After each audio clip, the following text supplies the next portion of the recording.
Good evening, everyone. Hello, Dearborn. If we can have everyone get to their seat, we're going to get started. Good evening. As chair of the commission, I call this meeting of the Michigan Independent Citizens Redistricting Commission to order at 5:04 p.m. This meeting is being live streamed on YouTube. For anyone in the public watching who would prefer to watch via a different platform than they currently are using, please visit our social media at Redistricting Michigan to find the link for viewing on YouTube. Our live stream today includes closed captioning. Closed captioning, ASL interpretation, and Spanish and Arabic translation services will be provided for effective participation in this meeting. Email us at redistricting@michigan.gov for additional viewing options or details on assessing language translation services for this meeting.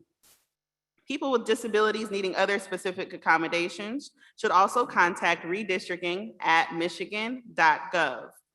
This meeting is being recorded and will be available at www.michigan.gov/MICRC for viewing at a later date.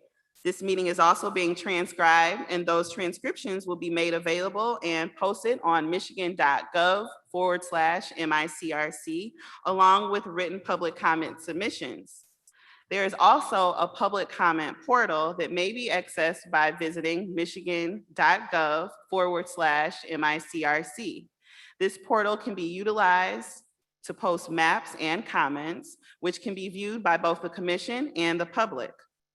Members of the media who may have questions before, during, or after the meeting should direct those questions to Edward Woods III, Communications and Outreach Director for the Commission at woodse3@michigan.gov.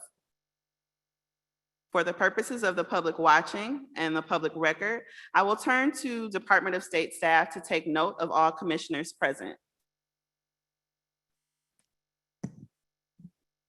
Thank you, Madam Chair. Commissioners, please stay present when I call your name. If you are attending the meeting remotely, please announce during roll call you are attending the meeting remotely, and unless your absence is due to military duty, announce your physical location by stating the county, city, township, or village, and the state from which you are attending the meeting remotely. Doug Clark. Present. Juanita Curry. Present. Anthony Eade. Present. Brittany Kellum. Present. Rhonda Lang. Present, attending remotely from Reed City, Michigan. Steve Lett. Present. Cynthia Orton. Present. MC Rothhorn. Present. Rebecca Satella. Present. Janice Follett. Present. Aaron Wagner. Present, attending remotely from Charlotte, Michigan. Richard Weiss. Present. Dustin Witches. Present. All commissioners are present. Thank you so much, Sarah. Moving on to item 3, adoption of the agenda. As a reminder to the public watching, you can view the agenda at redistrictingmichigan.org. If there are no amendments to the agenda, I would now entertain a motion to approve the meeting agenda. So moved. Motion made by Commissioner Steve Lett, seconded by Commissioner Witches. Is there any discussion or debate on the motion? Hearing none, it is moved in second that we approve the agenda. All in favor, raise your hand and signify with aye. Aye. All opposed, raise your hand and signify with nay. The ayes prevail, motion carries, and the agenda is adopted. Moving on to the review and approval of minutes. By my count, we have 3. We will now review and approve the minutes from May 27th, which was our regular meeting in Lansing. I would entertain a motion to approve the minutes from May 27th, 2021 from our regular meeting in Lansing. So moved. Motion made by Commissioner Lett. Second. Motion seconded by Commissioner Witches. Is there any discussion? Hearing none, we will now vote on the motion to adopt the minutes from May 27th, our regular meeting. All in favor, raise your hand and signify by aye. Aye. All opposed, raise your hand and signify with nay. The ayes prevail, motion is adopted, and we approve the minutes for May 27th, our regular meeting held in Lansing. We'll now review and approve the minutes from our May 27th public hearing held in Lansing. I would entertain a motion to approve the minutes from our May 27th public hearing held in Lansing. So moved. Motion made by Commissioner Lett. Second. Come on, guys. Seconded by Commissioner Witches. Is there any discussion or debate on the motion? Hearing none, we'll now vote on the motion to adopt the minutes of the May 27th Lansing public hearing. All in favor, raise your hand and say aye. Aye. All opposed, raise your hand and say nay. The ayes have it, motion carries, and we have adopted the minutes from the Lansing public hearing on May 27th. We will now review and approve the final set of minutes for June 1st, and that was our public hearing in Flint. I would entertain a motion to approve the minutes from the June 1st, 2021 public hearing held in Flint. So moved. Second. Motion made by Commissioner MC Rothorn, second by Commissioner Witches. All in favor, raise your hand and say aye. Aye. All opposed, raise your hand and say nay. The ayes have it. We have approved the minutes from the June 1st public hearing held in Flint. At this time, I'm cheating and looking at the agenda. At this time, we are moving on to our public comment pertaining to agenda topics. And without objection, we will now begin the public comment pertaining to agenda comments portion of our meeting. Hearing no objection, we will now proceed with public comment pertaining to agenda topics. Individuals who have signed up and indicated that they would like to provide in-person public commentary to the commission will now be allowed to do so. You will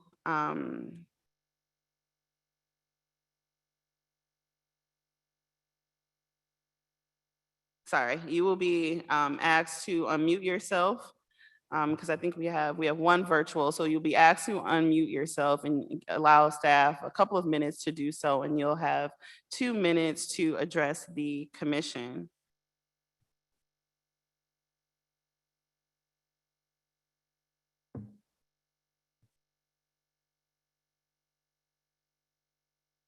Okay, at this time, for purposes of the public record, our virtual public comment is not present.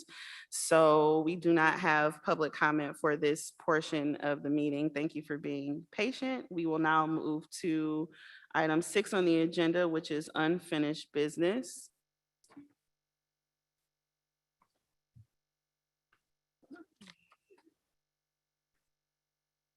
And without objection, we'll have our general counsel come to us and provide an update on legal staffing and litigation requests for proposals. Hearing none, General Counsel, you can proceed. Thank you very much, Madam Chair. And thank you to Dearborn for hosting us this evening. I have brief updates on both the Legal Staffing and Litigation Council request for proposals. The legal staffing procurement request was reposted on June 1st with responses due Tuesday, June 8th by 2 p.m. The language was identical to the first posting. The only thing that changed was, in fact, the posting dates. The RFP for Litigation Council, there were no vendor questions received by the deadline, and the proposals are due by 3 p.m. on Thursday, June 10th. Thank you. Thank you, General Counsel. Is there any further discussion on the update that she provided? I have one question, if I could have the floor. Yes. Why was it reposted? Thank you through the chair to Commissioner Clark. We received no responses. Any other discussion on the item? Thank you, General Counsel. Moving on to unfinished business, agenda item 6A2. Without objection, we'll have general counsel provide an update on a petition to Michigan Supreme Court. Hearing no objections, general counsel, you may proceed. Thank you again, Madam Chair. The petition to the Michigan Supreme Court, we have oral argument scheduled for June 21st. Yesterday was the deadline for the filing of the supplemental brief by petitioners that was circulated to all commissioners and is posted or should be posted on the MICRC website. The briefs in support of the questions submitted by the Michigan Supreme Court, both in the affirmative and the negative, were also provided by the Attorney General's office, and those have been circulated as well. Thank you, Madam Chair. Thank you, general counsel. Any discussion on what general counsel just provided as her update?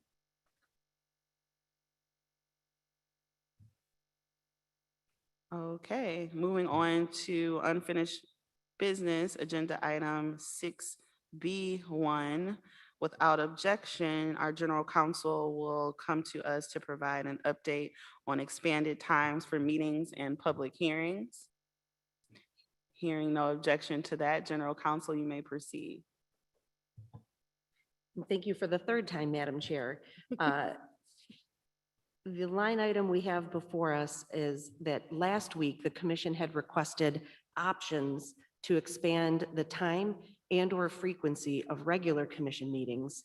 And the second topic that the commission required option on was to extend the time for public hearings.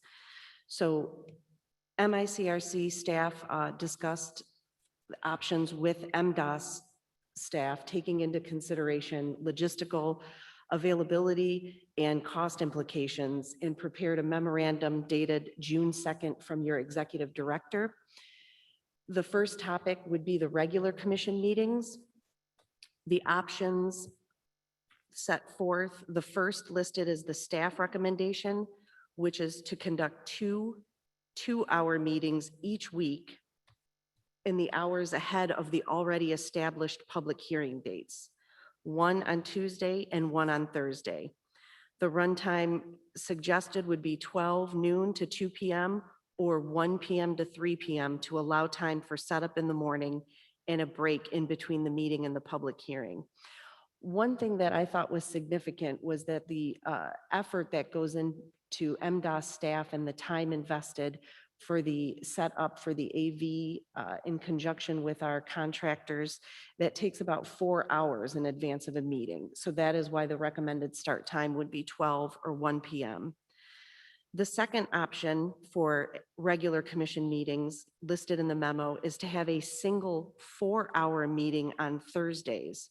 The runtime would be from 12 to 4 p.m., again, to allow for that setup time in the morning. And also conduct a break in between the public hearing and the commission meeting. The third option listed is meetings of any length and time on Wednesday or Friday, which may be virtually conducted through the end of June. And the last option listed is meetings of any length and time on Saturday, which also may be virtual through June. However, the availability of MDOS staff and some other logistical challenges may make Saturdays, we wouldn't have our normal or our normal assigned team. So that's one consideration. Another consideration for Saturday meetings that I would like to highlight is the increased cost for translator and closed captioning would be 15 to 20% more than meetings held during the weekday. Let's see. And Madam Chair, I think if you'd like to, if the commission would like to discuss the regular commission meetings, or I can present the public hearing options as well at this time. What's you all's pleasure? Would you like to just talk about the meetings first and then talk about the hearing second? While we have all of those dates and times in our heads? Well, I Okay. think we should talk about them both at the same time since they're Okay. connected together. Okay. Then we can deal with them together in one motion. And in fact, if I can make a motion and I will make the motion. I move that we meet on Tuesdays and Thursdays for our regular commission meeting from 1 to 3. And for the public hearing to start at 5, which is the recommendation.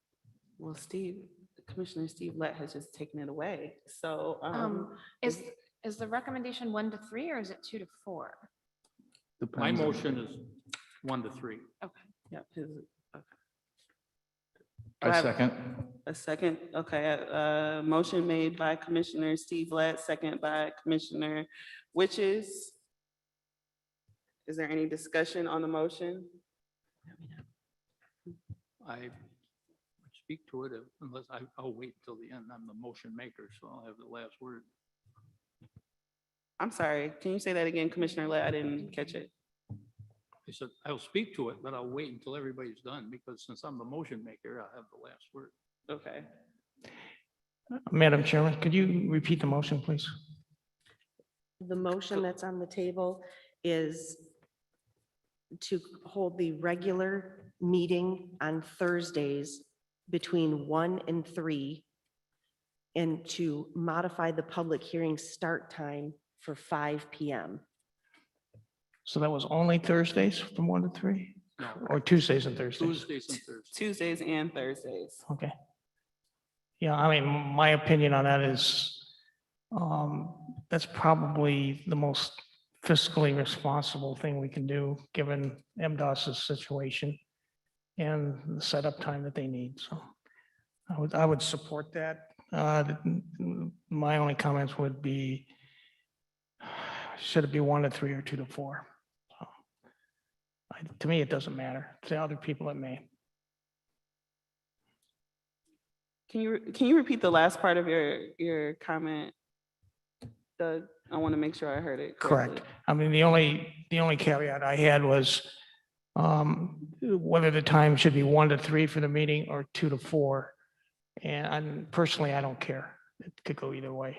Okay, I think the motion right now is for 1 to 3 on Tuesdays and Thursdays, with 5 o'clock being the time for public hearings on those days. And then 7 o'clock would be the time for public comment instead of the time that we have now. Commissioner Rothorn. Would 7 o'clock would be the end time? Or no? General Counsel. No, through the chair to Commissioner Rothorn, no, the recommendation that was advanced by staff was to comport and be consistent with the time, this public comment sign-up time that is currently in existence, which is an hour before the meeting start time. The doors open, and currently it goes to 8 PM with a 6 PM start time. So the staff recommendation would be that with a 5 PM start time, that public comment sign-up period would close at 7. And again, the commission, if you sign up before the deadline, you have the opportunity to speak. And if the commission wanted to do that, because we have a motion pending on the table, we would need a motion to amend or a separate motion.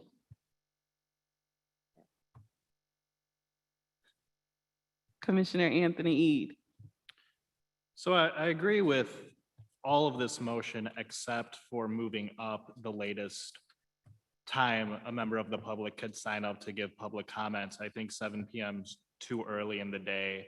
I mean, people usually get off work on Thursdays at around 5 PM if they're working a normal 9 to 5 job. Then it might take them some time to travel to wherever we're holding the meeting. And I just think 7 PM is too early to have the public comment cutoff. However, I am in support of starting it an hour early. I don't see any harm in that, but I would suggest that we leave the final cutoff time to 8 PM. Commissioner Clark and then Commissioner Rothorn. Yeah, I agree with Anthony on the 8 o'clock timeframe. However, I don't think we should start the meeting earlier. because we've advertised it out into the communities that we're starting at 6. And I don't want to confuse people and start early. So that would be my opinion. To keep the start time the same and the end time for sign up the same, and just move forward with that. I yield. Thank you, Commissioner Clark. Commissioner Rothorn. I was going to say, Aaron and Wagner and Commissioner Lang both have had their hands up for quite some time. Okay, my apologies. Commissioner Wagner and then Commissioner Lang. I was going to say, I don't think it's fair to everybody that we've already had public hearings if we start earlier instead of the 6 o'clock. And if we do that, it's not fair to everybody that's have attended the hearings before. Because who's to say that if we had not started early, a lot of more people wouldn't have shown up. Thank you, Commissioner Wagner. Commissioner Lang. I have to agree with Aaron on that one, but I also have a comment for if we did start early at 5 and having the sign up still till 8 p.m. The same thing. I don't think that's fair. And I think the purpose of starting it earlier was to guarantee that we didn't go beyond our lease for the venues. So I feel like if we keep the sign up till 8 p.m., that's actually being counterproductive. So just my thought. No, thank you. I would have to agree with that portion of it because of the length of time that we're renting was a concern. I am in favor of an earlier time for our hearing simply because I think that we have other offerings in terms of ways that folks can get involved and give comment. I think it's hard to say how folks would choose to be involved either way, but I think an earlier start time, there can be an argument that would offer maybe more people that couldn't come before. So, Commissioner E. Yes, well, it sounds like most people are in favor of the first part of Commissioner Lett's motion.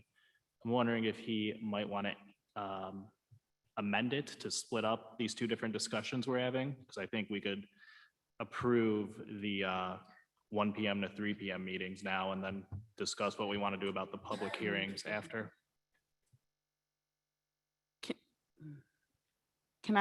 Is there any other discussion before we do that? I had Commissioner Zatella had a comment as well. And then the general counsel has information. Sorry, Commissioner E, okay. Go ahead. Yeah, I am not in favor of the 1 to 3 o'clock time because it's creating a 2-hour dead time in between that I just don't think is efficient. I mean, what are we going to do during that time? Just sit around waiting for a hearing? I mean, at least if we do 2 to 4, then we have that time we normally are dedicated to press time to meet with the press and possibly, grab something to eat really quick if we want to. Whereas 1 to 3, everyone has to travel earlier. And then we have this 2-hour gap where we're just not using our time, just wasting time and then paying for facilities as well. So I'm definitely not in favor of the 1 to 3 time.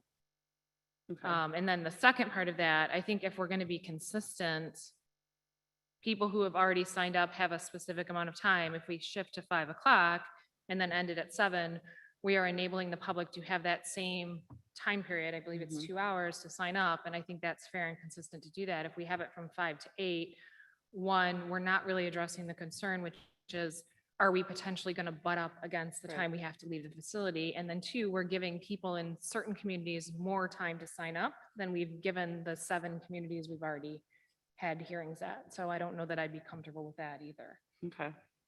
Commissioner E. I'm sorry.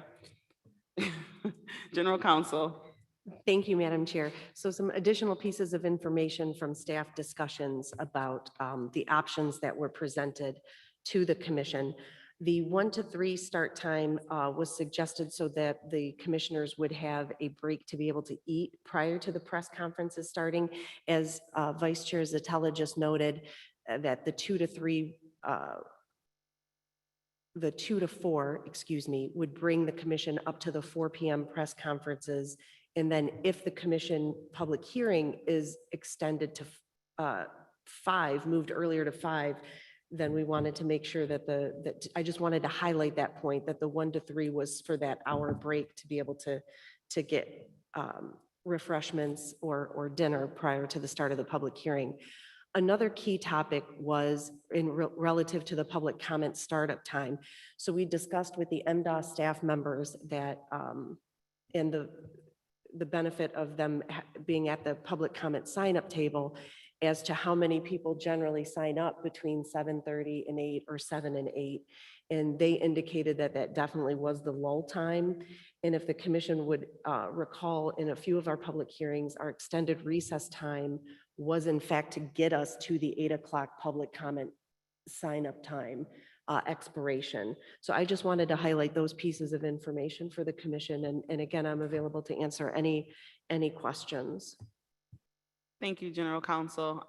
Commissioner Wagner and then Commissioner Lang. Commissioner Lang had her hand up first. Commissioner Lang. Thank you. My only question, not now about the hearings, but about the meetings, I would ask if anybody considered, since the Ingham County extended their state of emergency till the end of June, if we have, say, our regular hearing, our regular meeting, say on a Wednesday for 4 hours, and then use Tuesdays and Thursdays strictly for our public hearings, because I know we've had a couple instances where our meeting actually took away time from our public hearing, where people that came to give their testimony ended up sitting for like a half an hour or more. So could that also be an option for us?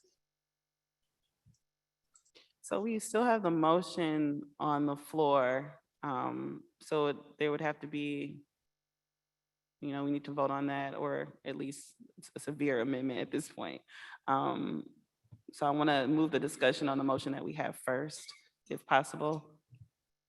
Commissioner Rothorn. So I do have a question about I think what we're trying to, and we're anticipating as we move into more populated areas,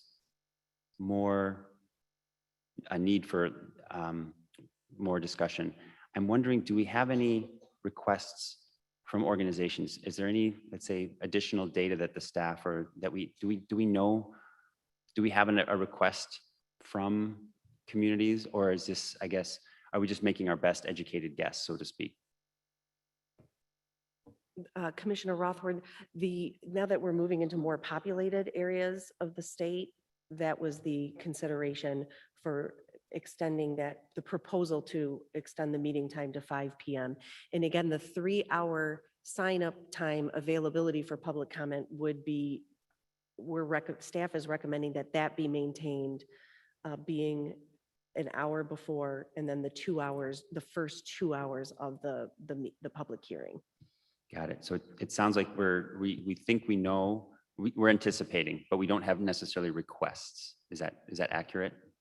From, let's say, communities that we're moving to? For the hearing, not for the meetings.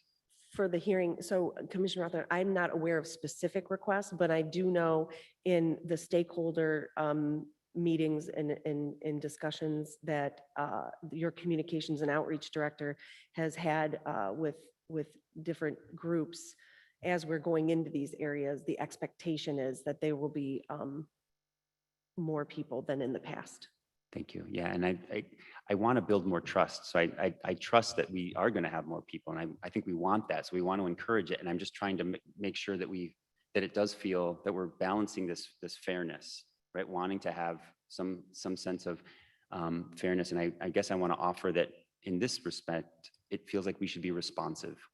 And what I mean to say is we've learned some things. We're doing this for the first time, and to respond and sort of say, hey, look, we're going to adjust, even though we set it up until 8 p.m., even though we set it up and said we were going to do it this way, it's advertised, it does feel important to learn and respond. And so I feel like if we know that we're moving into more populated areas and we've had this experience, I think Commissioner Wagner said it very well, we can't know, and we won't know the future either, but we have to make some sort of decision. And it feels like for me, to encourage more public comment or to have that expansive, as we move into more populated areas, feels reasonable. It feels like it's, and I'll suggest it even feels like we're actually creating fairness.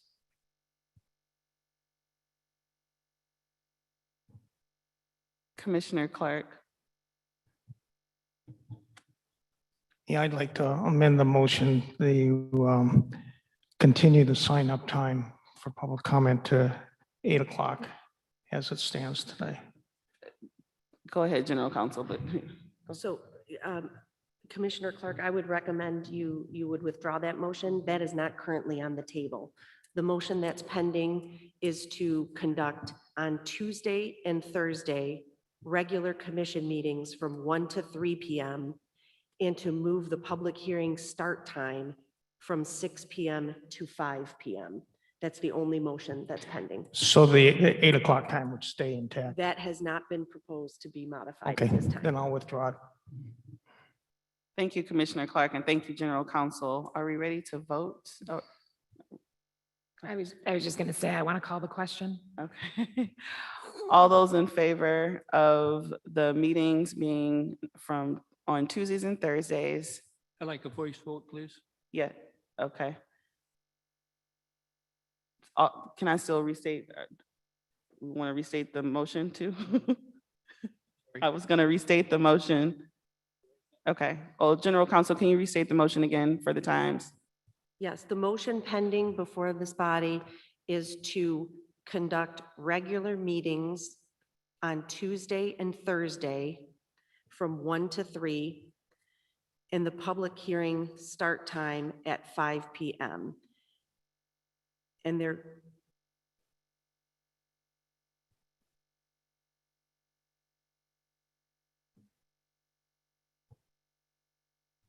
Thank you, General Counsel. All those in favor of the motion as stated with a voice vote or so can we have Michigan Department of State staff call roll for the voice vote? Thank you, Vice Chair Zatella. Absolutely, Madam Chair. To clarify, that was a call for a roll call vote. Is that correct? Yes. Thank you. Okay. Commissioners, please indicate your vote with a yes or a no. I will call commissioner's name in alphabetical order, starting with Richard Weiss, No. Dustin Witches, Yes.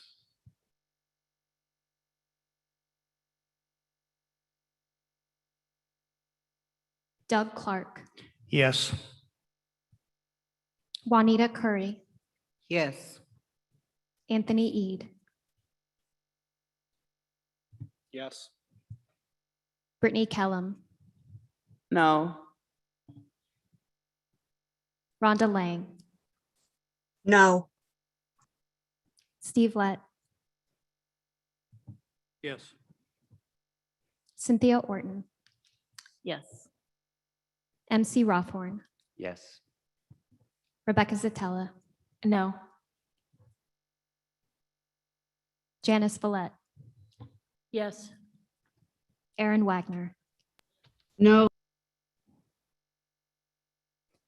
By a vote of 8 to 5, the motion carries. So the motion carries. We will now have our meetings Tuesdays and Thursdays, 1 to 3 p.m. with the public hearing starting at 5 p.m. If I'm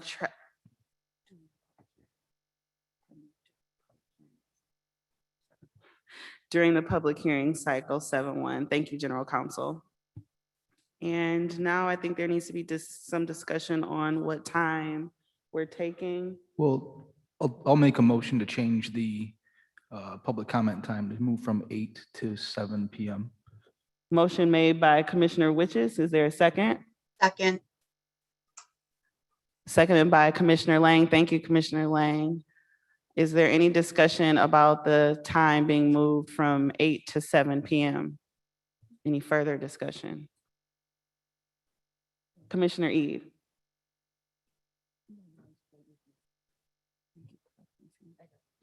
Yeah, I would not be in favor, again, of moving up the last possible time for people to sign up. I understand, the sentiment of wanting to keep the same amount of hours available for people to sign up. And this motion would do that. It would make it 3 hours, the 1 hour before the meeting and the 2 hours after the meeting starts. But I think in practicality, what is actually going to end up happening is you're going to have a lot of people that might want to give public comment, but might be dissuaded because they feel like they might not be able to make it out in time to sign up. And the last thing I would want to do is even create the potential of not hearing from a member of the public that might want to tell us about their community. Thank you. Thank you, Commissioner E. Commissioner Witches? Can members of the public register online beforehand anyway? Yes. Question? But general counsel can add more, but Sorry, Commissioner Witches, could you repeat? The I question? guess my statement to that would be, I'm pretty sure that the public can pre-register online currently right now instead of just coming here to sign up. Correct. That's correct. And I would also recommend for clarity's sake that the motion be amended to clarify that the public comment window to sign up would be from 4 to 7 p.m. And that is the proposed change. What it currently is 5 to 8, again, with the past hearing starting at 6. So that I believe the intent may have been to, again, have it an hour earlier on the front end as well as ending at 7. Thank you, Madam Chair. And Commissioner Witches, apologies. This is Sarah Reinhardt with the Michigan Department of State. Just to further clarify, members of the public are able to register in advance online for public comment, for virtual public comment. Members of the public are also able to RSVP in advance for in-person, but in order to register for public comment, they must still register at the table out front upon arrival. thank you, Sarah Reinhardt. Any further discussion? I move to amend Dustin's motion to comply with what we are in fact doing. If we move it to 5,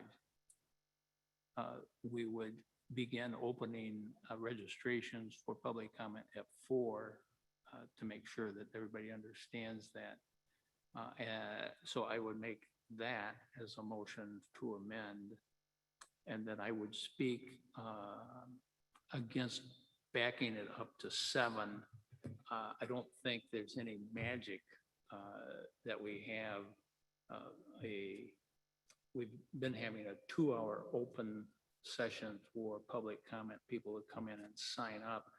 I think if we look back at it, I wasn't in on the discussions, but the 8 o'clock simply cut off so that at some point in time you had to have your name on so that we would get done and we wouldn't be taking people all night long until the very end.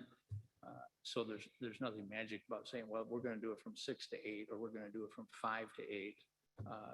There's no reason we shouldn't have an open window there, whether it's 2 hours or 3 hours or 4 hours. It's simply to cut it off at some point in time so that we're not there until 2 o'clock in the morning with people still signing up. I don't think it's unfair to the people that have been before. We have not had a super large crowd that everybody wasn't able to sign up. And therefore, I think the sign up cutoff at 8 is fair and reasonable.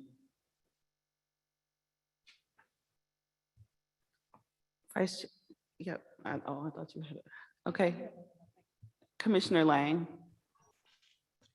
Can I get verification? Is there a motion to amend Dustin's and make it from 4 to 7 p.m. then?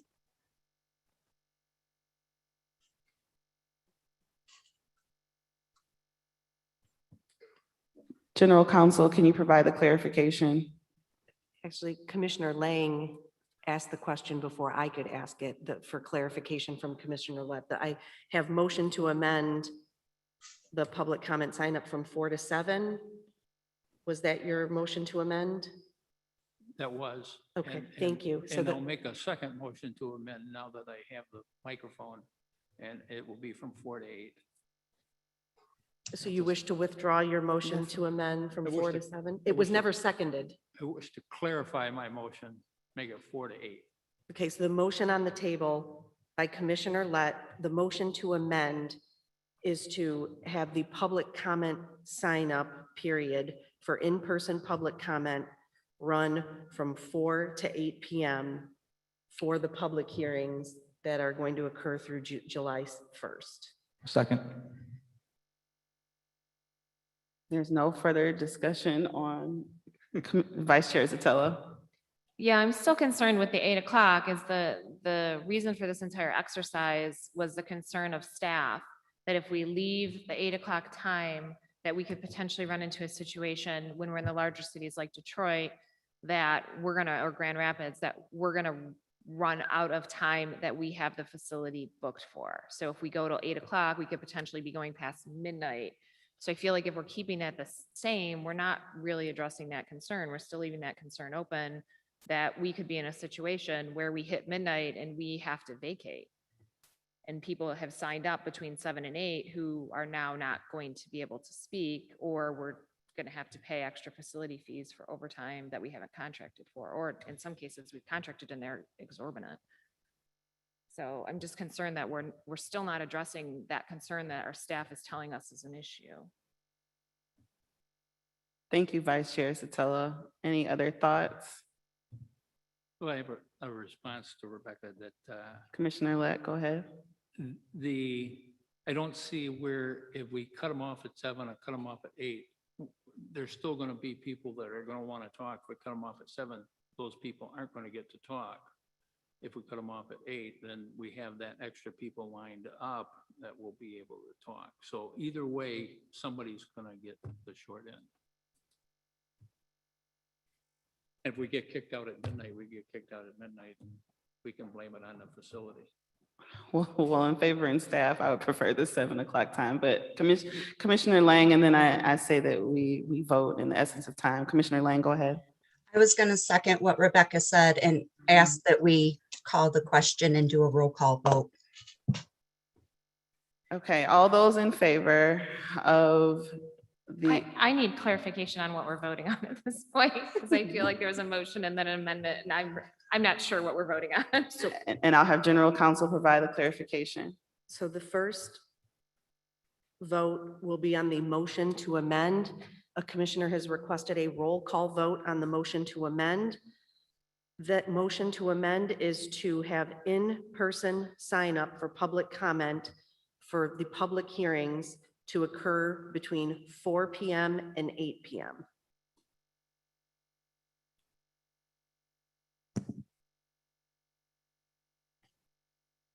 Does everyone have clarification on what we're voting for? All those in favor of the motion as stated with the roll call vote by our Michigan Department of State staff, Sarah Reinhardt, take it away. Thank you, Madam Chair. Commissioners, please indicate your vote with a yes or a no. I will call commissioners' names in alphabetical order, starting with Commissioner Witches, Yes. Doug Clark, Yes. Juanita Curry, No. Anthony Ede, Yes. Brittany Kellum, No. Rhonda Lang, No, Steve Lett, Yes. Cynthia Orton, No. MC Rothorn, No. Rebecca Satella, no. Janice Villette, No. Aaron Wagner. No. Richard Weiss. No. By a vote of 4 to 9, the vote does not carry, or the motion does not carry. Motion fails. So do I have another motion for a time frame for the public hearings? Which really it would be from 4 to 7. Wouldn't it just go back down to mine, which was 4 to 7? The main motion, Madam Chair, was to move the 8 PM to 7 PM. That was moved by Commissioner Witness, excuse me, and seconded by Commissioner Lang. Okay, so I'm sorry, we return to the main motion. And if the Commissioner would like to amend this motion to start at 4 PM to encompass the 4 to 7 PM, that would be appropriate. So I'll make that amendment. Co- Thank you for the amendment, Commissioner Letts. Commissioner Wagner, did you have something? no, I just moved that before Steve. Okay, do I have a second on the amendment? Second. Second made by Commissioner Witches. Is there any discussion about the 4 to 7 timeframe? Any further discussion? And I'll turn the vote over to. I don't have to do that. Okay, that's okay. Roll call vote, please. I was just gonna do it for. I know this group. I was gonna say for consistency. I'll turn it over to Michigan Department of State, Sarah Reinhardt for a roll call vote. My apologies. Thank you, Madam Chair. Commissioners, please indicate your vote with a yes or a no. I will call Commissioner's name in alphabetical order, starting with Doug Clark. Before we start the vote, I just wanted to clarify the motion to amend that's on the table is to hold the in-person public comment sign up starting at 4 PM. It would add the 4 PM start time to the main motion of through 7 PM. So this is just on the motion to amend, Madam Chair. Thank you, General Counsel Pastua. Once more, Commissioners, please indicate your vote with a yes or a no. I will call Commissioners' names in alphabetical order, starting with Commissioner Clark. No. Juanita Curry, Yes. Anthony Ede, No. Brittany Kellum, Yes. Rhonda Lang, Yes, Steve Lett, Yes. Cynthia Orton, Yes. MC Rothorn, Yes. Rebecca Satella, Yes. Janice Follett, Yes. Aaron Wagner, Yes, Richard Weiss, Yes. Dustin Witches. Yes. By a vote of 11 to 2, the motion carries. Motion carries, which means that our public comment window will be from 4 PM to 7 PM. General Counsel, go ahead. So the motion to adopt, the motion to amend has been adopted, Madam Chair, which amends the main motion to read to in-person public comment signups to Oh, occur sorry, from yeah. 4 PM through 7 PM for public hearings through July 1st. And that may. The main motion was made by Commissioner Witches, and it was seconded by Commissioner Lang. So a vote is appropriate. I was gonna say, are we ready to vote? Okay. All those in favor, keeping consistency with a roll call vote. Thank you, Sarah Reinhardt, for working so diligently with us on this. For the main motion, which is to restate it again. I'm sorry, General Counsel. To conduct in-person public comment sign up for the public hearings between 4 and 7 PM for the public hearings through July 1st. Sarah Reinhardt, you may proceed. Thank you, Madam Chair. Commissioners, once more, please indicate your vote with a yes or a no. I will call Commissioners' names in alphabetical order, starting this time with Juanita Curry, Yes. Anthony Ede, No. Brittany Kellum, Yes. Rhonda Lang, yes, Steve Lett, Yes. Cynthia Orton, Yes. MC Rothorn, Yes. Rebecca Satella, Yes. Janice Follett, Yes. Aaron Wagner, yes, Richard Weiss, Yes. Dustin Witches. Yes. Doug Clark. No. By a vote of 11-2, the motion carries. Thank you, Sarah Reinhardt. Thank you, fellow commissioners, for that vote. The motion carries, and General Counsel, go ahead. So, Madam Chair, I would briefly, I know we need to get to the next item on the agenda before the public hearing starts, but I would recommend that the commission consider making a motion that the changes would take effect in the meeting times and the public hearing times Thursday, June 10th, and last for 3 weeks for the public hearings until July 1st. And that will accommodate staff's ability to get the facilities for the additional time.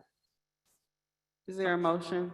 I would move that the changes start on June 10th. June 10th through the end of our meetings. Thank you. Motion made by Commissioner Lett. Is there a second? Second. Second made by Vice Chair Zatella. All those in favor, can we signify with a raised hand and saying aye? Aye. All those opposed, raise your hand and say nay. The ayes have it. We will be starting the expanded times on June 10th, going all the way until July 1st.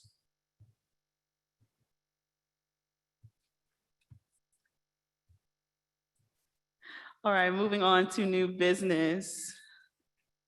Agenda item 7A1, without objection, our Communications and Outreach Director, Edward Woods III, will provide a communication and outreach report.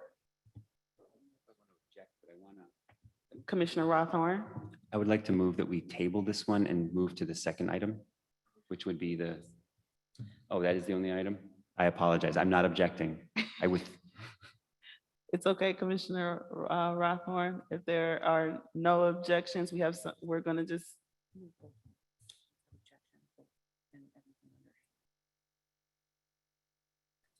you say 8-1? Yeah. So what were you saying? Combine them? Okay. Without objection, we'll combine agenda items A1, A2.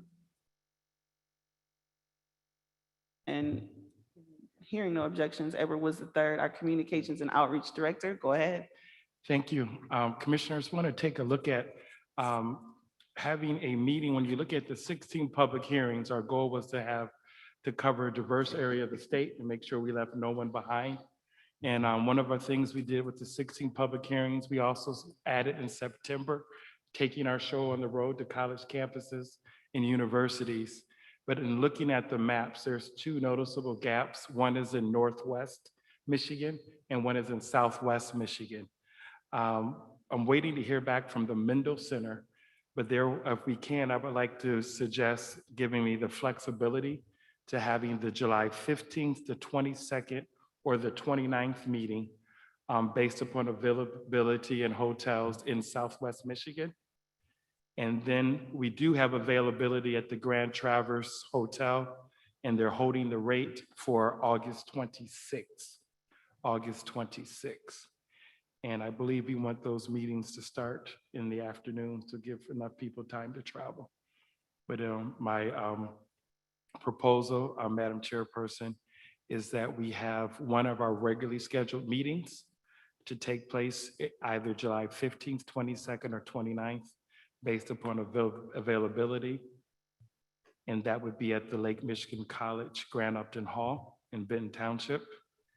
And then the meeting for August 26th would be at the Grand Traverse Hotel. And that would be on Thursday, August 26th.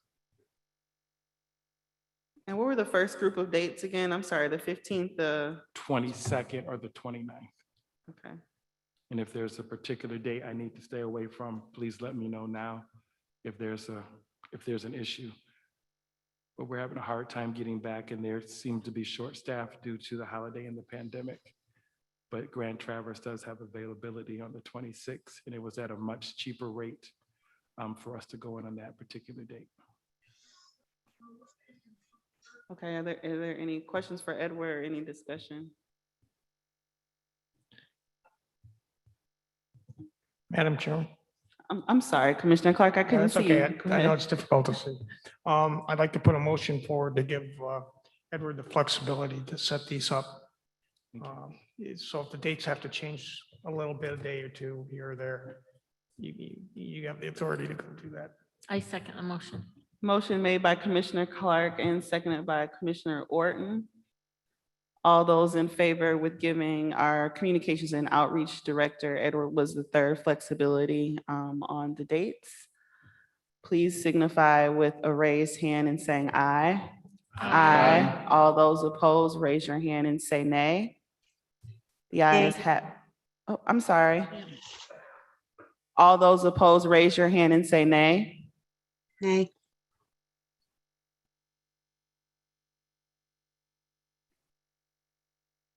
The ayes have it, the motion carries. And we will be approving flexibility given to our Communication and Outreach Director, Edward was the third, for the planning dates for our meetings.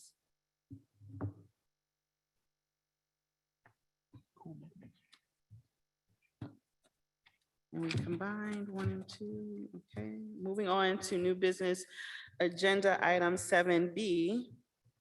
Without objection, General Counsel will provide an update on the process for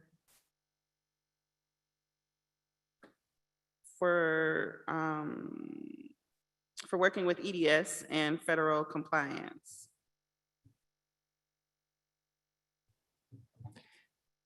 Yeah, Madam Chairman, I think that is supposed to do that. I had asked the executive director to put that on the agenda. I'm sorry, Commissioner okay. Clark. Well, hearing no objection, we'll have Commissioner Clark go ahead and give that update. This may take a little more than 10 minutes. Do we want to begin the discussion? We will, we'll at least get on the table and we can continue it next time. It's 6 o'clock, so I think we should postpone the discussion. I'm sorry, I couldn't hear you. It's 6 o'clock. I think we should postpone the discussion. Okay, then I move to table it and put it on the agenda for next meeting. Second. Second by Commissioner Wagner. All those in favor of postponing, what is that, item 7B? Signify with the raised hand and saying aye. Aye. All those opposed? Motion carries. We'll be tabling that agenda item and for the essence of time.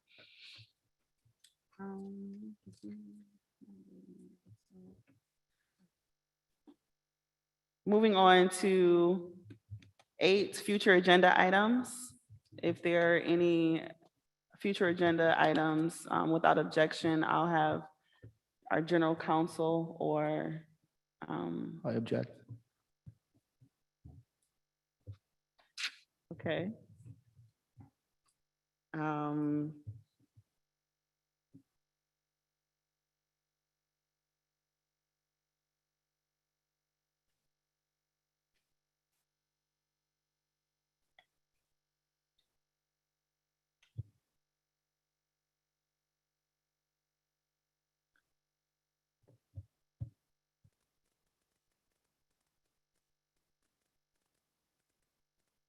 Are you making a motion to postpone that as well?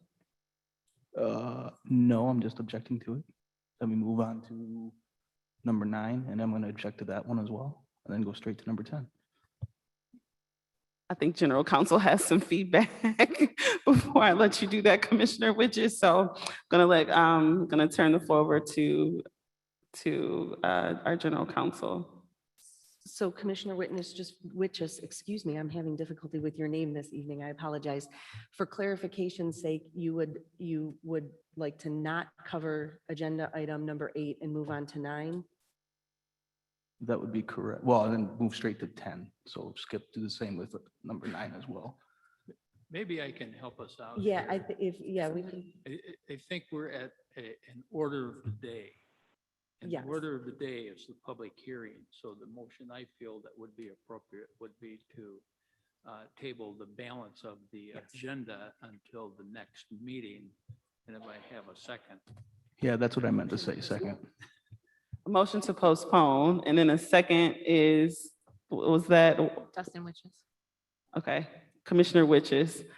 All those in favor signify with the raised hand and saying aye. Aye. All those opposed, motion carries. We will be postponing the items 8 through 9. So 8 and 9, excuse me, future agenda items and announcements. Is there a motion to adjourn? I move that we adjourn and that we take a 5-minute break before we begin our meeting. A second.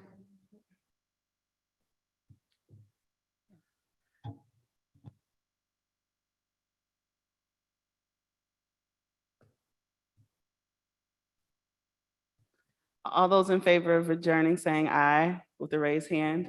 Aye. All those opposed? And the meeting is adjourned. Motion carries at 6:04.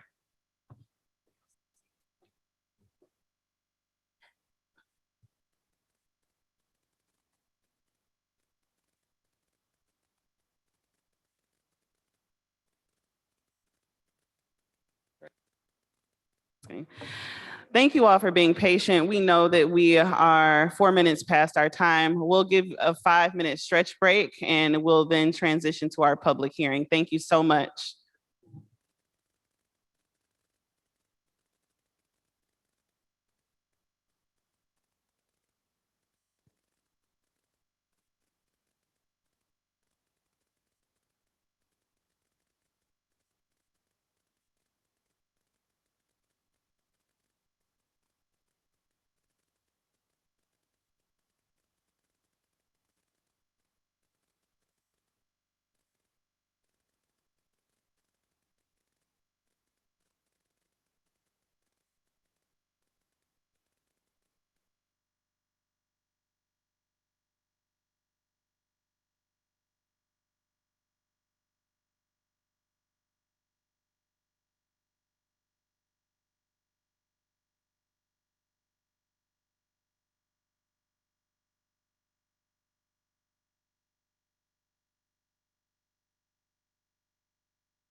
5-minute-ish break.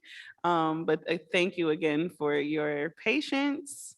As chair of the commission, I call this meeting of the Michigan Independent Citizens Redistricting Commission to order at 6:28 PM. This public hearing is being live streamed on YouTube. For anyone in the public watching who would prefer to watch via a different platform than they currently are using, please visit our social media at Redistricting Michigan to find the link for viewing on YouTube. Our live stream today includes closed captioning. Closed captioning, ASL interpretation, and Spanish and Arabic translation services will be provided for effective participation in this meeting. Email us at redistricting@michigan.gov for additional viewing options or details on accessing language translation services for this meeting. People with disabilities needing other specific accommodations should also contact redistricting@michigan.gov. This meeting is being recorded and will be available at www.michigan.gov/MICRC for viewing at a later date. This meeting is also being transcribed, and those transcriptions will be made available and posted on michigan.gov/MICRC along with written public comment submissions. There is also a public comment portal that may be accessed by visiting michigan.gov/MICRC. This portal can be utilized to post maps and comments, which can be viewed by both the commission and the public. Members of the media who may have questions before, during, or after the meeting should direct those questions to Edward Woods III, Communications and Outreach Director for the commission at woodse3@michigan.gov. For the purposes of the public watching and public record, I will turn the floor over to the Department of State staff to take note of the commissioners present. Good evening, commissioners. Please stay present when I call your name. If you are attending the meeting remotely, please announce during roll call you are attending the meeting remotely, and unless your absence is due to military duty, announce your physical location by saying the county, city, township, or village, and the state from which you are attending the meeting remotely. Doug Clark, Present. Juanita Curry, Present. Anthony Eid, Present. Brittany Kellum, Present. Rhonda Lang, Present, attending remotely from Reed City, Michigan. Steve Lett, Present. Cynthia Orton, Present. MC Rothhorn, Present. Rebecca Zatella, Present. Janice Follett, Present. Aaron Wagner, President, attending remotely from Charlotte, Michigan. Richard Weiss, Present. Dustin Witches. Present. All commissioners are present. Thank you, Sarah. At this time, if there's no objection, I'll have Commissioner Eid, our host commissioner, come to us and provide a presentation full of welcomes and introductions. Hearing no objection, please proceed, Commissioner Eid. Hello, welcome everybody. My name is Commissioner Eid, and welcome to the MICRC public hearing in Dearborn, Michigan. We are happy you are here to learn about Michigan's new redistricting process and how you can engage throughout this process to ensure that your voice is heard.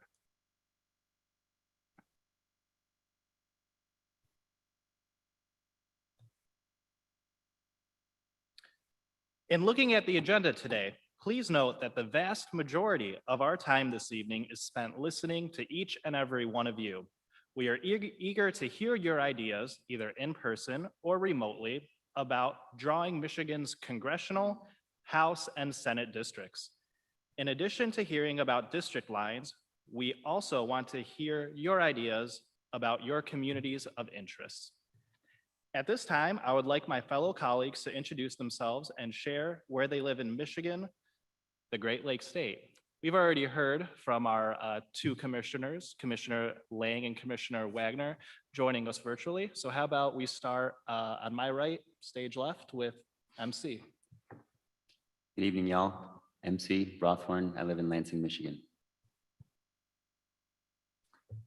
Good evening. Commissioner Cynthia Orton, and I live in Battle Creek, Michigan. It's great to see you all tonight. Good evening, and thank you for everyone for coming. My name is Douglas Clark, and I am from Rochester Hills, Michigan. Hi, and welcome everyone to our hearing. My name is Brittany Kellum, and I live in Detroit, Michigan. Good evening, everyone. My name is Rebecca Zatella. I currently reside in Canton, Michigan, but I was born and raised for the first 33 years of my life in Dearborn, Michigan. So I'm very happy to be back here tonight. Thank you. Good evening. Thank you for showing up tonight. My name is Richard H. Weiss. I'm from Saginaw. I live in Saginaw Township. Good evening. My name is Dustin Witches. I am from Ypsilanti, Michigan, or Howell, Michigan, depending on which day of the week it is. So, Good evening and welcome to our meeting. We look forward to hearing from you. My name is Steve Lett and I am from Interlochen, Michigan, up by Traverse City. Welcome, everyone. I'm Janice Follett, and I'm from Highland, Michigan. Good evening, everyone. My name is Juanita Curry, and I am from Detroit, Michigan. Pleased to see you all. Thank you, commissioners. Got a little bit of a history lesson for y'all today. In 2018, more than 61% of Michigan voters intentionally and deliberately passed Proposal 2, a ballot initiative for voters and not legislatures to take responsibility for map fairness and public feedback in the redistricting process. This proposal created the Michigan Independent Citizens Redistricting Commission. For the first time in Michigan's history, the MICRC will lead the redistricting process to draw fair and independent maps.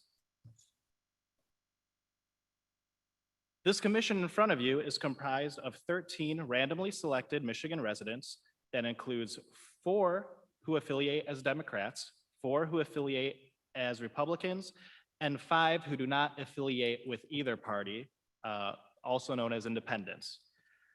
They were selected through a lottery run by the Michigan Department of State. The MICRC has exclusive authority in this new redistricting process for Michigan's U.S. congressional, state house, and state senate districts.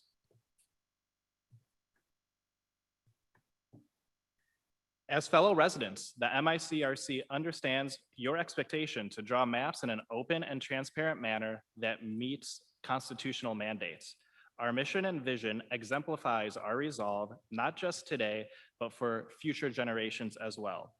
In your interactions with us today and with our staff, you should witness our core values of integrity, respect, transparency, and being purposeful. Once again, we are glad you're here and we look forward to hearing what y'all have to say.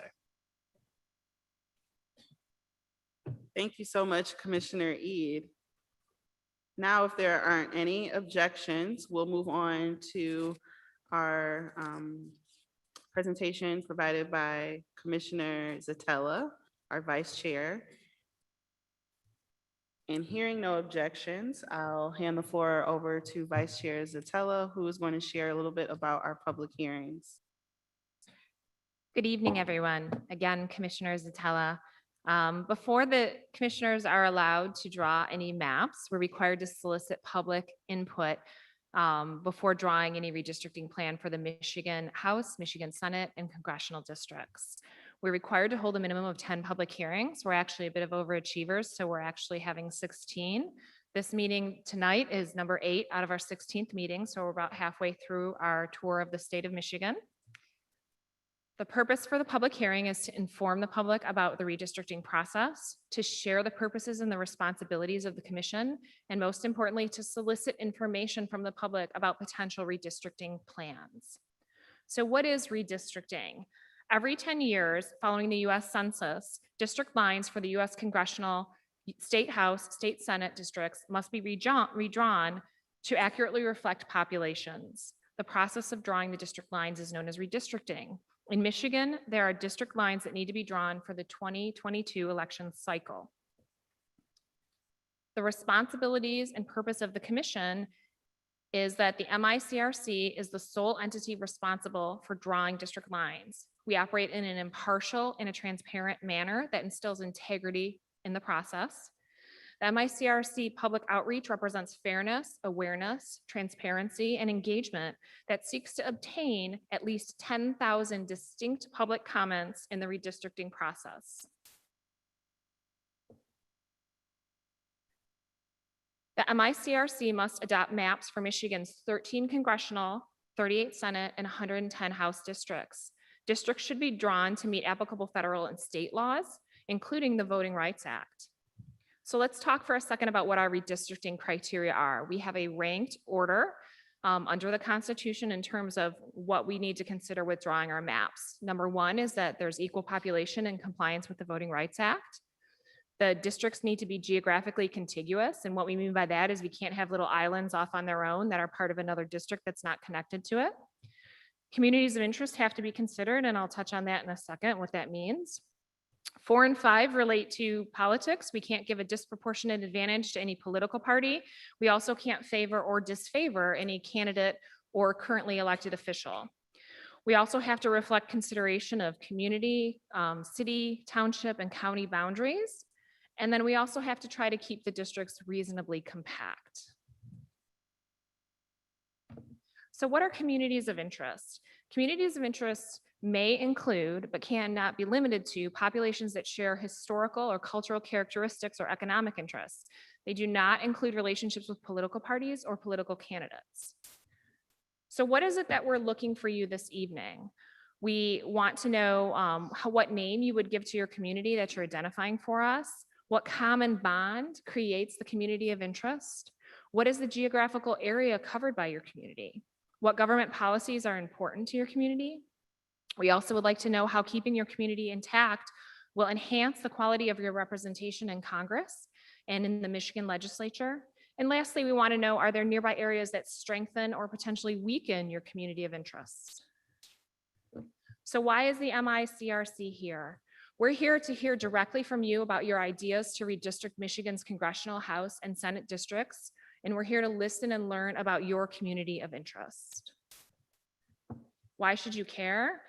For the first time ever, Michigan residents actually have a say in the redistricting process. Openness, transparency, and public engagement represent the principles of this new redistricting process.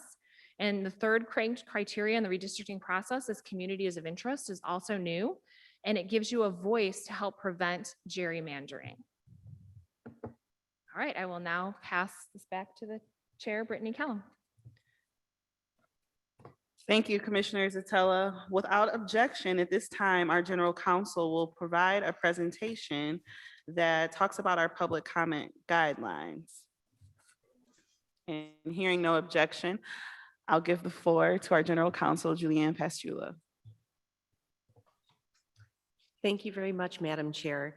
For the public comment guidelines this evening, I would like to share with you that in-person public comments will take place first, followed by remote public comments.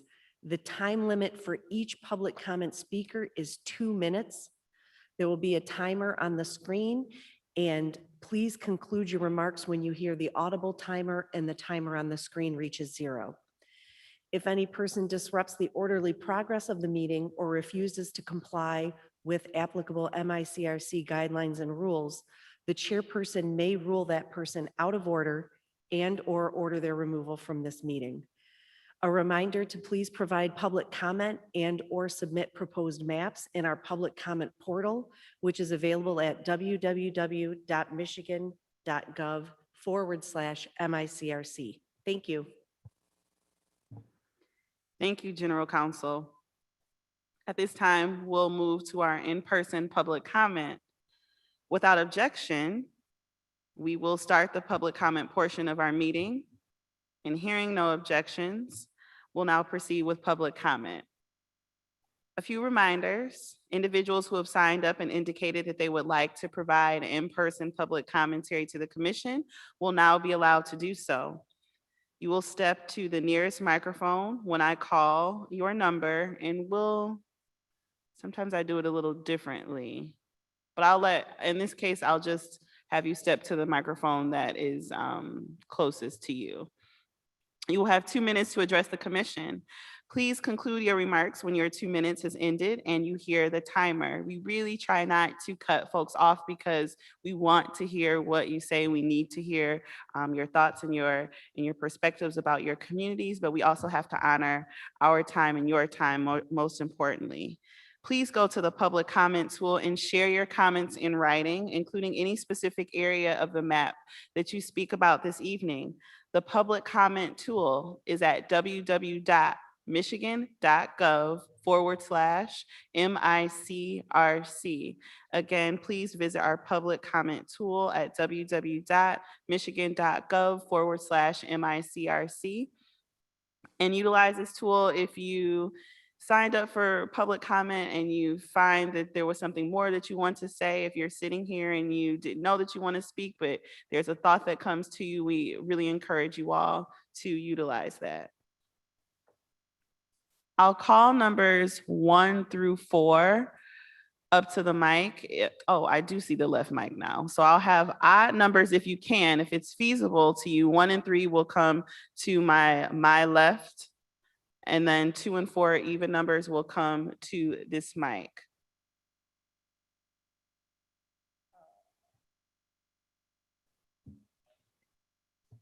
We want to make it as easy as possible, though. You can't, okay. We'll keep the plan the same. Keep the plan the same. If the first mic you can touch is your mic for your time for public comment. Good evening. I wished that we would have had an overview on the guidelines before we decided to speak, but my name is Rick Custer. Grew up in Lincoln Park, 20 years in Dearborn, and now I'm in Wyandotte. The thing that I heard from most of the Wyandotte people, they want to stay with the integrity of the downriver area. All right, I'm here to represent Chuck Browning, Region 1A, UAW. I was a Ford employee. I've been retired for 26 years. I also represent the retirees from Ford, GM, and Chrysler, 54,275 brothers and sisters. I also run the scholarship fund for the UAW. I've got on here 50 years. You people are 50 years late. This should have been done a long time ago.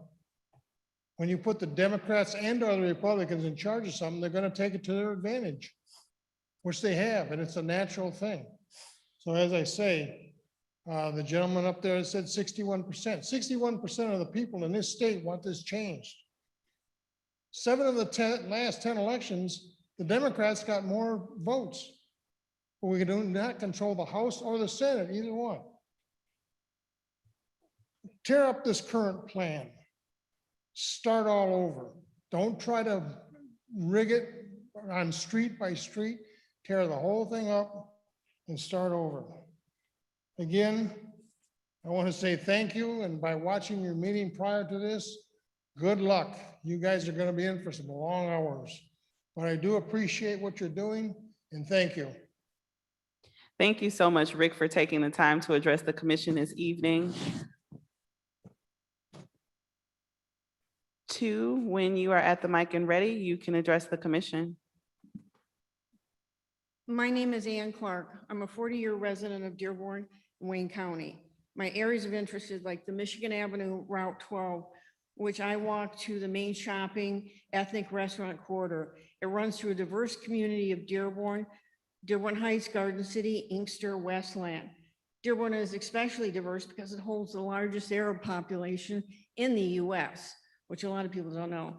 The City of Dearborn Recreation and Performing Arts Center, as you're in, has pool and fitness facilities, which my family utilize. I purchased an annual membership at the Henry Ford because I have 9 grandchildren that love to go to the museum, the village, and other activities. Edward Hines Park is a 19-mile continuous park which connects Dearborn to Northville. It is used by residents of Dearborn, Dearborn Heights, Garden City, Inkster, Westland, and other communities. Residents enjoy the picnic areas, walking trails, soccer fields, and the annual tree lighting festivals along the Edward Hines Drive. This road provides area residents with shortcuts and a very pretty road to drive on. Currently, Wayne County districts look like an elongated puzzle. 3 of the 4 districts go into 3 other counties, which is up to 40 miles from one end to the other. 3/4 of the one district is in another county. Since other counties do not have similar interests, it would be helpful to keep our districts within the boundary of Wayne County. Also, residents tend to frequent small radius surrounding their neighborhoods and would like to have the districts more in blocks rather than elongated. These are the communities of interest that I feel should be grouped together. I want to thank the commission for your time and work in this process. And we appreciate you taking the time to share with us this evening. 3.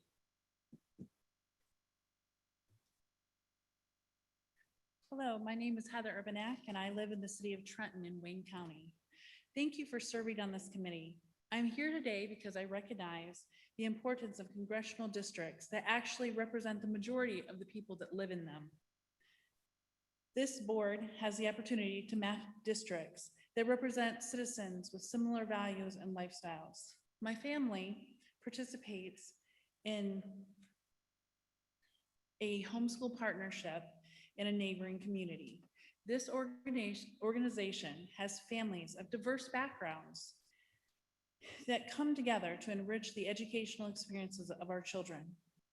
Our reasons for home education vary, though we generally agree that the state's offerings are not meeting our needs and have different values than those of our families. I have noticed the majority of our families choose to live in ways that align with Monroe County. We seek time outdoors, attempt to grow or hunt our own food, participate in faith communities, and look for ways to actively serve the less fortunate. Our professions include sales, engineers, auto assembly, truck drivers, bakers, artists, teachers, and many more. But we come together in how we educate our children. We choose where we live for a purpose, sharing our lives with people of different backgrounds and the same values. Please consider the right of citizens to elect persons that represent local values and understand local issues, not being overwhelmed by more densely populated and geographically smaller portions of a district. Thank you for your time. Heather, thank you for your public comment. 4.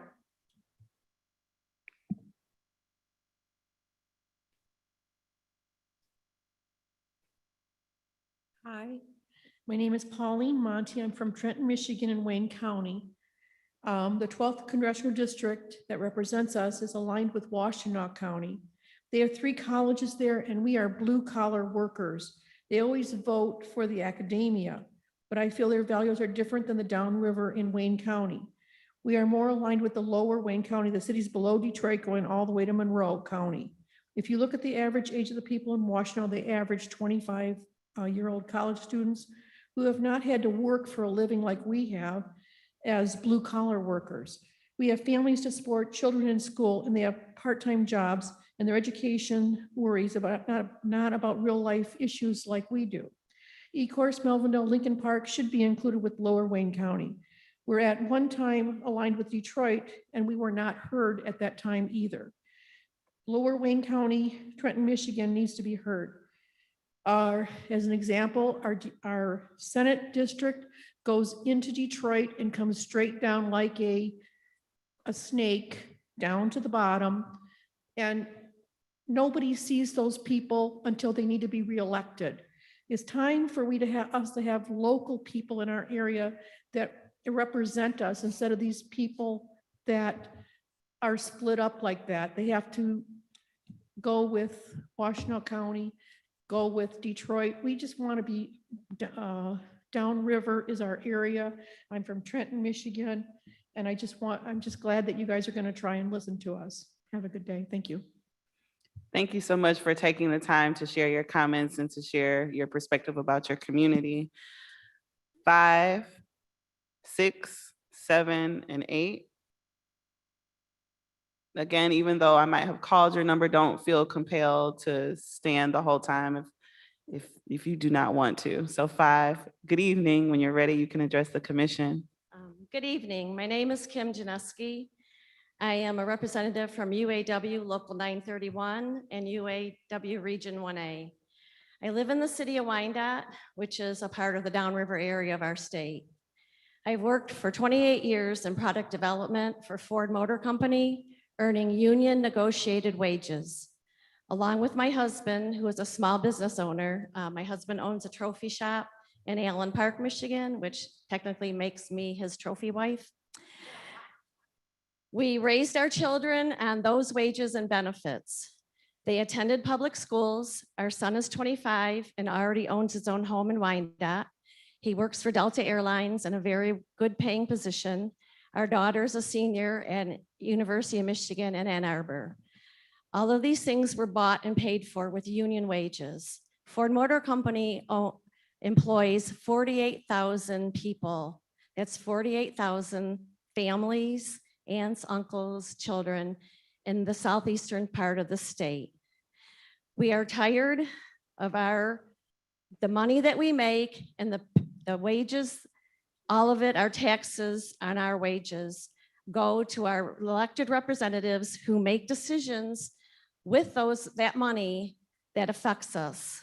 As union workers, we're weary of having our income, our workplace safety, and our pensions under attack from representatives from gerrymandered districts that care nothing for the citizens who are the backbone of this state. The citizens of Michigan overwhelmingly voted to trash can the entire current gerrymandered districts in our state and give us the legislators and representatives that reflect our opinions and our lives and keep our families safe. We thank you. All we're asking is you be fair and equitable and follow the guidelines of this Constitution of the state of Michigan. Thank you for your time. Kim, thank you so much for sharing. 6.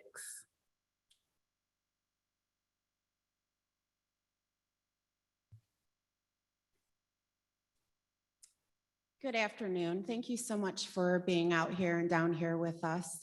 We really like to pride ourselves being downriver, and we're very strong. My name is Dora Rodriguez. I am a resident of Trenton, Michigan. I am also a UAW member, and I work at the Ford Flat Rock plant, the home of the Mustang, which we are very proud of our Mustang. First off, I want to start by saying one of the biggest worries that I've always had in regards to representation throughout this state, not just my community, is fair representation and collective bargaining rights and health and safety in our communities, in our schools, for our firefighters, for our auto workers, for our police. And also, it's been apparent that we had some issues during COVID in regards to not having the proper PPE to supply our hospitals, our firefighters, our city workers, we can never, ever leave out because they are also the first line of defense in every community across this country. I ask that when you are looking at every single area, that you keep those very important issues on your mind. This is not about segregating back to just being in a rural area or just what persons of color want to be in. This is about bringing together people. This is about stopping all the nonsense and coming together and living together. This is what this is about. This is what 61% of Michigan voters voted for. We want a fresh, clean start, and that is why you are up there today. Please keep that in mind. Thank you. Thank you so much, Dora, for taking time to share with the commission this evening. 7.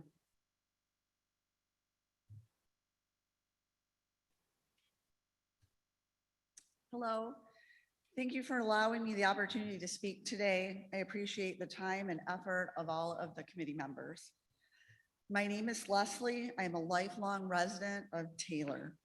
Taylor is the largest of the 21 cities and townships in the Southeast Michigan area, south of Detroit along the river, known as downriver. We are a community made up of first, second, third, maybe even fourth generation blue collar manufacturing and trade workers and industries who support them.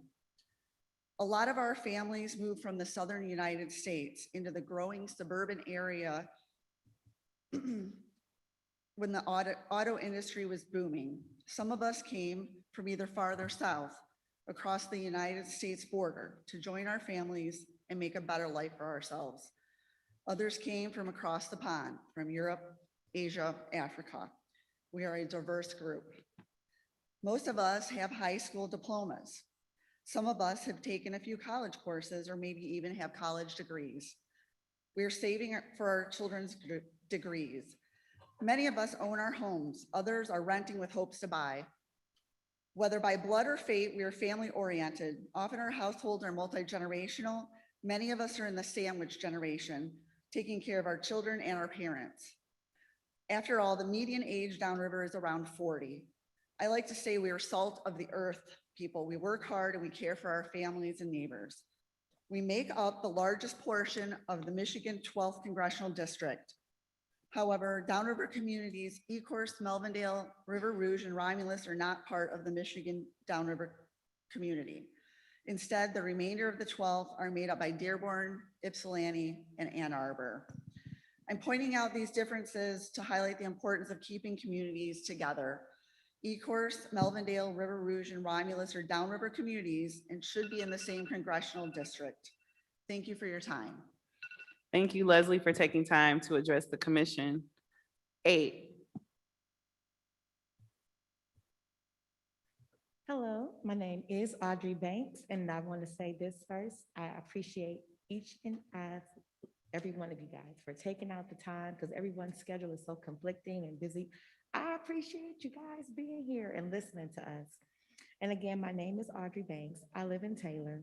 I am a UAW member, and we just need to have fair districts and throw out the old maps and start off with fair districts from scratch because the state legislature is not responsive to the needs of regular people.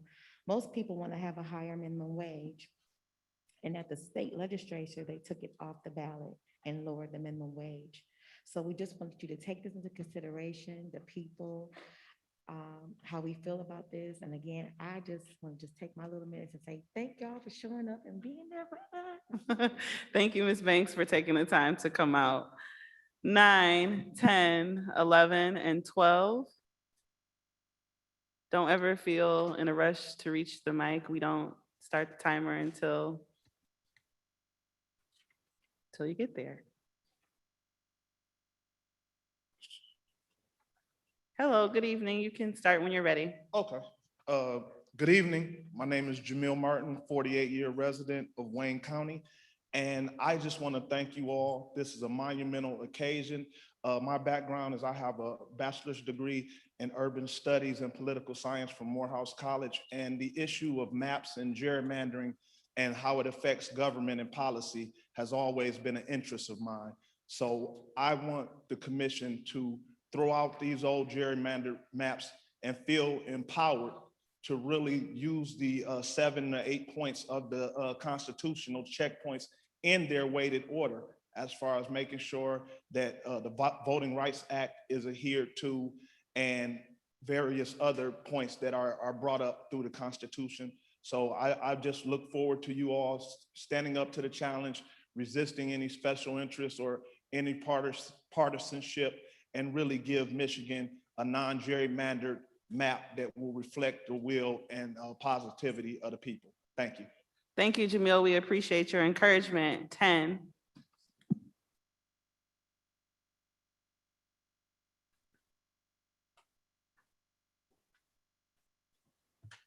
Hello, hello. Thank you so much for being here. We appreciate you listening to us because we definitely need our voices to be heard. My name is Montina Tillman. I live in Taylor, Michigan. I am a UAW member representing Region 1A and Local 3000. I live in Taylor.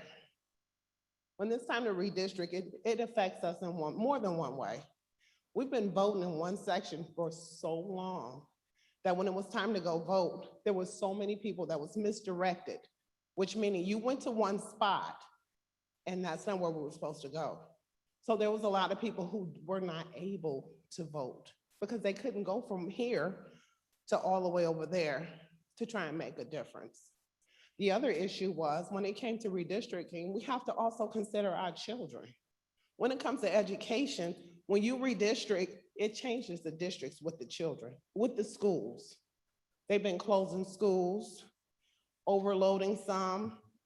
We need more help and more assistance when it comes to that. So I really hope that you really consider redoing the whole thing and trying to make it fair. Make sure you have representatives that are there that's going to represent the people.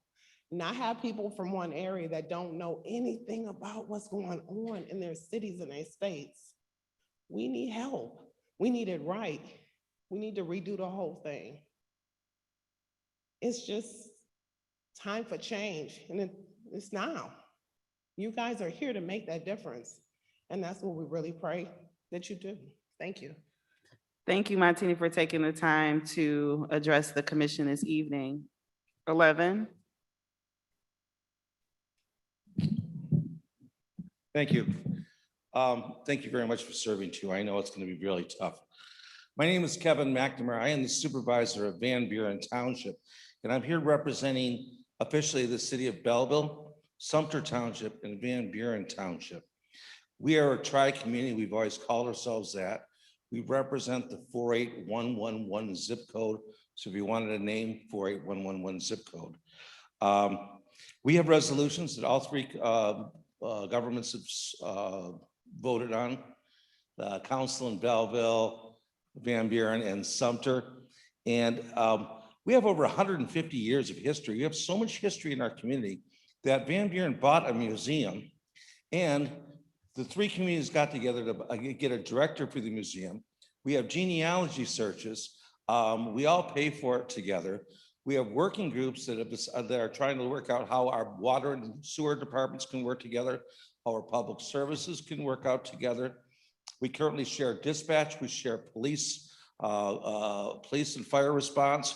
We had a fire last night. We had both Sumter and Belleville and Canton's fire department there. We have a library that encompasses all three of our areas and is voted on by all three of our areas. We also have a,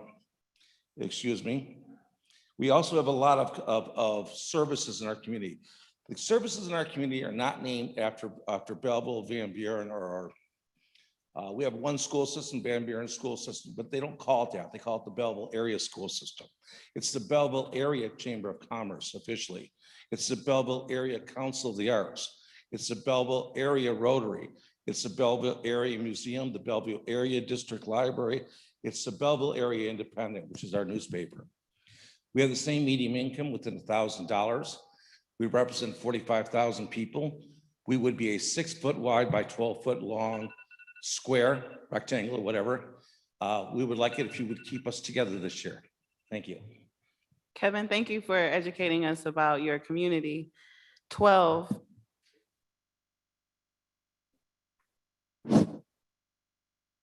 Good evening, citizens and commissioners. My name is Matt Tracer, retired guy from Allen Park. I'm going to skip all the flowery, warm and fuzzy stuff and get right to what I think is the foundational problem. The last election I could get numbers for was 2018. And statewide in that election, 52% of the vote was cast by Democrats. However, the results of that election only provided the Democrats with 47% representation. I'm not a mathematician, but basically what it seems to me is each Democratic vote received about 95% representation, where each Republican vote had about 105% representation.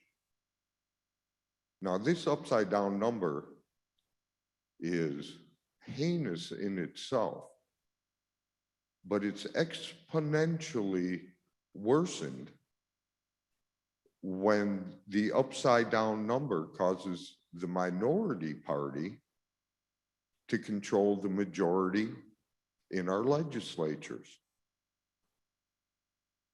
I would like to know, I don't know if I'm allowed to ask a question, but is every person on this commission committed to making sure that if 50% or 52% of the vote is by one party, no matter which party, that they receive 52% of the representation?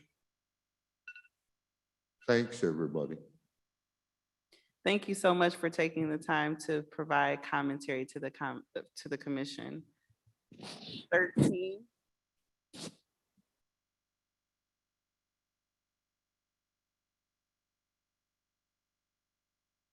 And then 14, 15, 16, you can be getting ready in your mind, but 13. Good evening, everyone. My name is Donna Miller, and I too live in Taylor, Michigan. And I'm so glad to see so many Taylor residents here.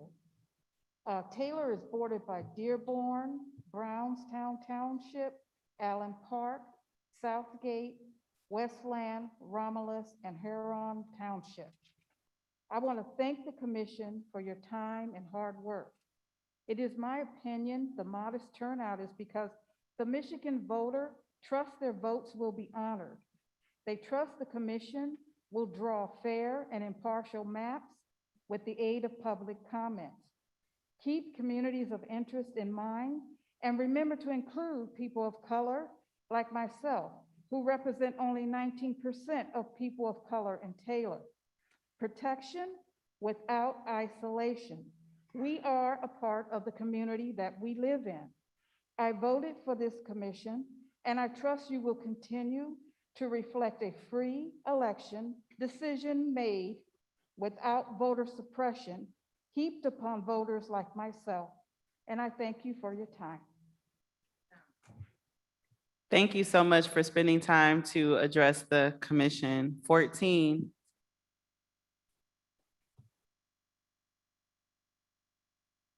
Hello, my name is Bilal Hamoud. I am a Dearborn Heights resident, and I'd like to take this opportunity to speak on behalf of the lack of representation and access my community and municipality face. My city of Dearborn Heights is a friendly neighbor to Dearborn, and although our population is nearly 60,000, almost large enough to have a state representative of its own, it's currently divided. One state representative district is split between 3 municipalities, where Dearborn Heights is the minority, and the other is split between 5, where Dearborn Heights is still the minority. That means that we have little to no representation in Lansing, and the power of our voice is substantially diminished. As you might not know, cities like Dearborn, Dearborn Heights, and Hamtramck are homes to the largest Arab American populations. But the census data that you review will not include them. If you don't know, you'll soon hear that the Arab American community has fought long and hard to get representation on the census. In what seemed like an instant, that decades-long fight was struck down on a whim. Now federal protections, grants, and research are held back to the reincarnation of this commission. It's 10 years. I bring this up to the commission to shed light on the waves of impact this has on language accessibility. The 1965 Federal Voting Rights Act, one of the most significant landmarks of this democracy in our nation's history, protects and provides non-English speaking communities with translated voter materials. It ensures that all citizens can participate in the democratic process. But because of the lack of representation on the census, there's a huge gap in language accessibility. And these rights don't apply to the Arabic-speaking populations. That limits the access to our rights and representations as citizens. This makes the Arab American community a community of interest. We have to recognize that there comes an artificial gap to access, and I ask this commission to seriously consider the egregious impact of dividing this community any further. Thank you for your time. Bilal, thank you. We appreciate you sharing a concern from your community. 15.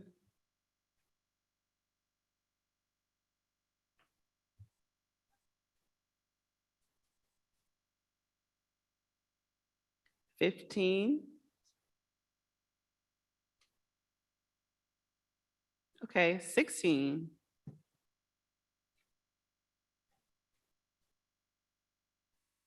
Good evening, Commissioners. My name is Shirley Hankerson. I live in Inkster. I'm a lifelong resident of Inkster for over 70 years. And I just wanted, when you do the redistricting of our area, that you consider Inkster. We're a population of people that need help, all right? Because every city around us is growing except for Inkster. And we really need, when you redistrict, that you think about that and do it fair and make sure that we're included and we get the representation that we need in our city so we can move it forward. Thank you. Shirley, thank you for providing public comment to the commission. 17.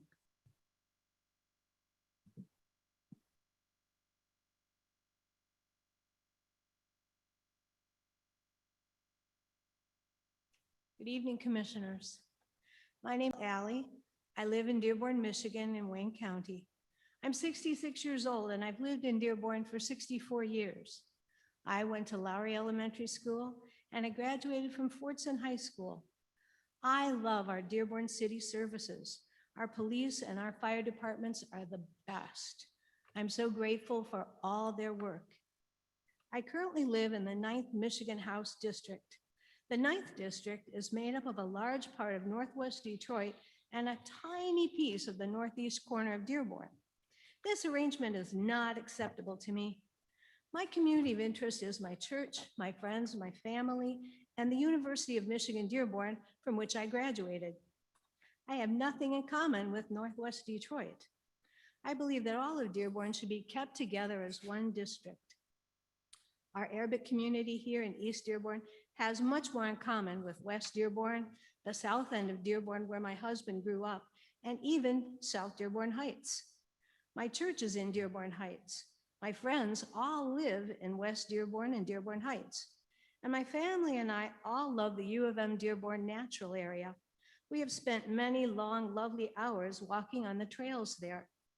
And this is why I believe the district line should be redrawn so that all of Dearborn is kept together as one congressional district. Thank you very much for your time. Carol, thank you for taking the time to address the commission. 18.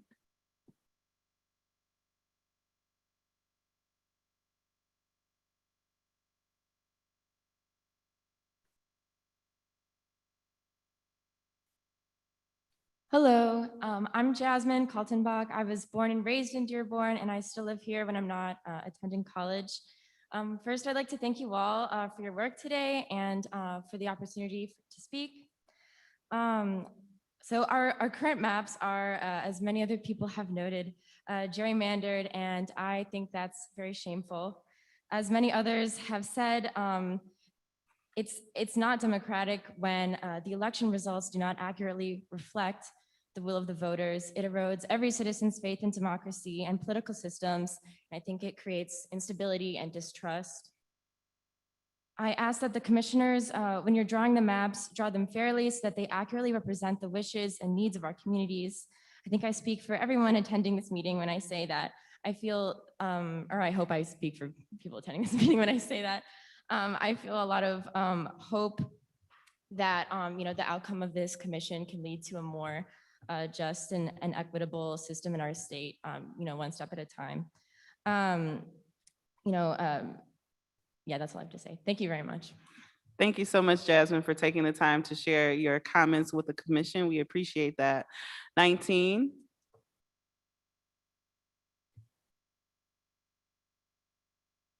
Hello, my name is Mustafa Hamoud. I'm a lifelong resident of the city of Dearborn, an engineer at Ford Motor Company, and a Dearborn City Council candidate. The work you're doing here today is critical to the future of our democracy, so thank you for your time. Dearborn has one of the largest concentrations of Arab Americans outside of the Middle East, and they deserve proper representation at the state and federal level. The US Census does not take into account the ethnicity of Arab Americans living in the city. They are immigrants, native citizens, and longtime contributors to the unique cultural fabric of our town with unique perspectives. I'm here to ask the commission to bring the city back together in our State House district, particularly the northeast end of Dearborn, which historically has been home to a large concentration of Arab Americans and other Dearbornites who are part of the Dearborn community. I'm here to ask that the commission to reconsider the lines of our Senate district as well, which have been drawn in a manner disenfranchising our community by splitting the wider communities of Dearborn and Dearborn Heights. It makes sense to incorporate our cities together to allow for a more holistic representation of both of our cities. I trust and hope you'll continue to accept our input, and I look forward to the solutions that your committee proposes. Thank you for your time. Thank you, Mustafa. We appreciate you. 20.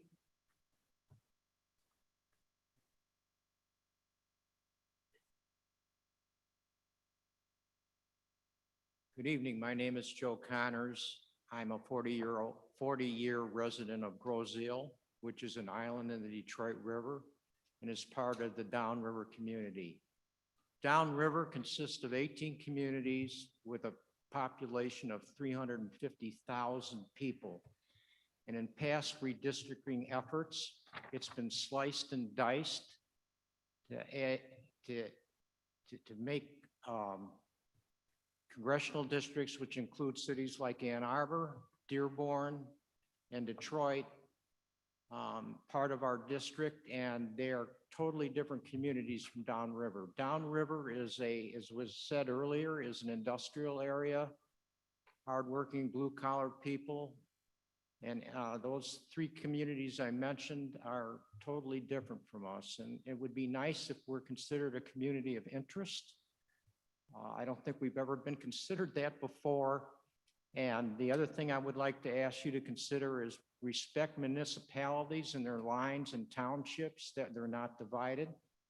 And if we do not have enough people for our own congressional district, I think, as one person mentioned earlier, you might have more in common with Northern Monroe County than Washtenaw or Detroit or Dearborn. Thank you so much.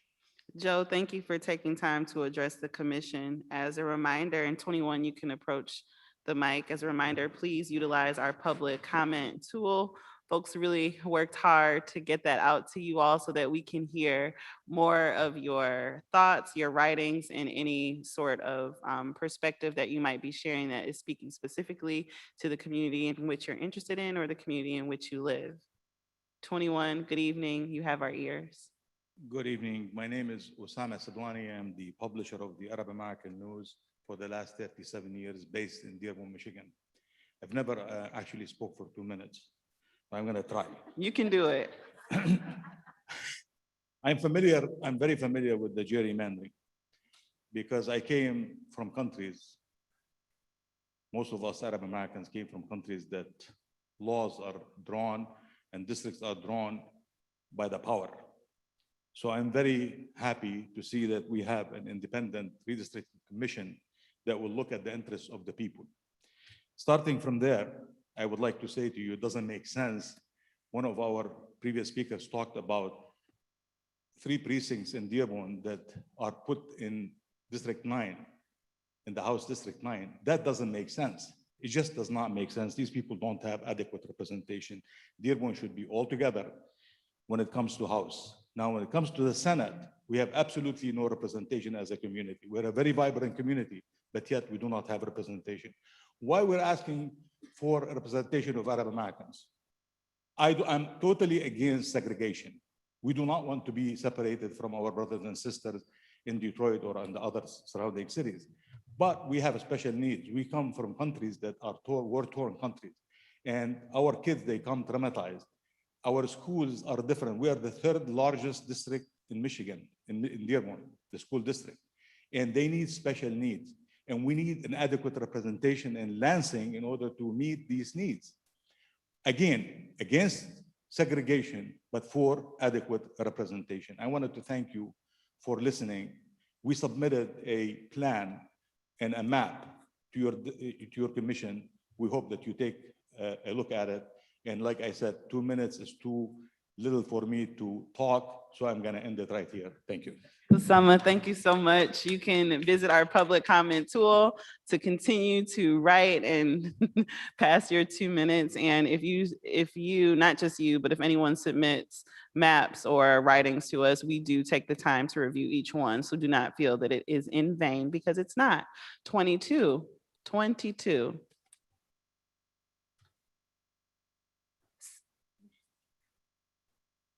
You passed. Well, hello, 22. We're glad that you're here.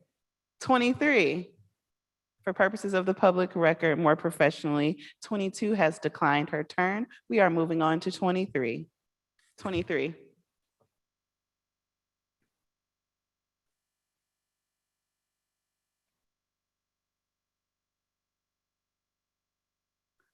Say it again. I couldn't hear you. It's Oh, the clock is ticking. okay. Yeah, we'll reset it. That's the timer for me to be quiet. Okay, 22, 20, 23. 23, hi. Yep. Actually, my number just dropped off, but I'm Charles Young. I'm a resident of Redford Township, and I am also a homeowner in addition to a small business owner. And I'm here for assistance or clarification. As a small business person, I'm under 10 employees. Actually, it's just me. And the trouble that I'm having, and I'm quite sure a lot of my other business colleagues are having with the SBA, it's frustrating. It's like pulling teeth. I share a zip code with Detroit, 48239. I'm being told that I'm not in a low-income area. Parts of Redford are, parts of Detroit are. And again, any assistance that can be given would greatly be appreciated. Thank you so much, Charles. We appreciate you taking the time to share your public comment with the commission. 24.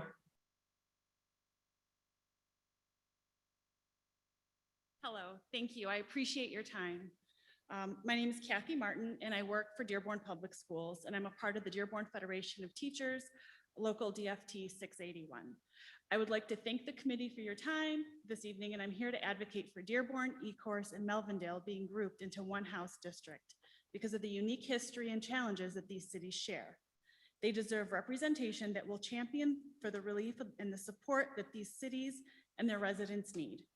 As a special educator in Dearborn, I have seen the challenges of immigrant and refugee families and the difficulty they face when a child requires special services to ensure success.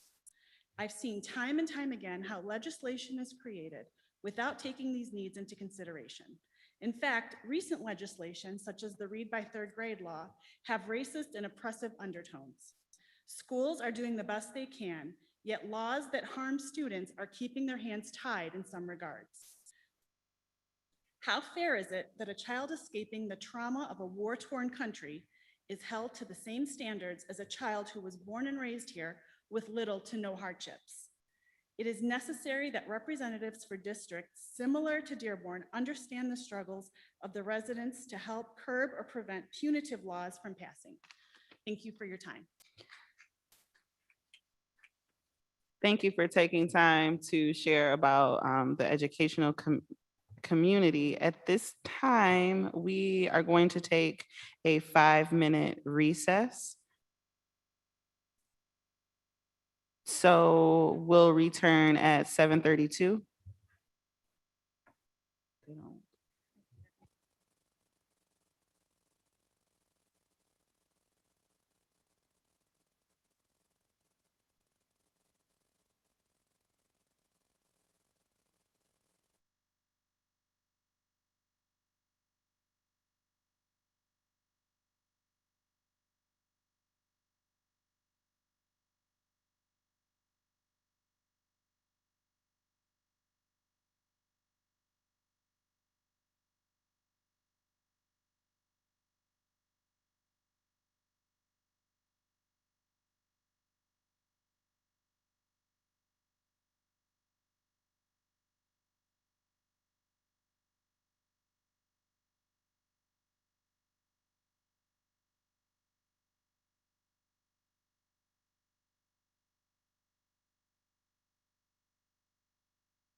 Our beloved Dearborn attendees.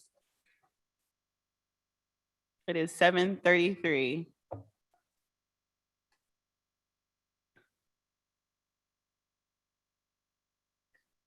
We really appreciate you all sticking through our small break. Please, hopefully stick around to the end. If you can't, we understand.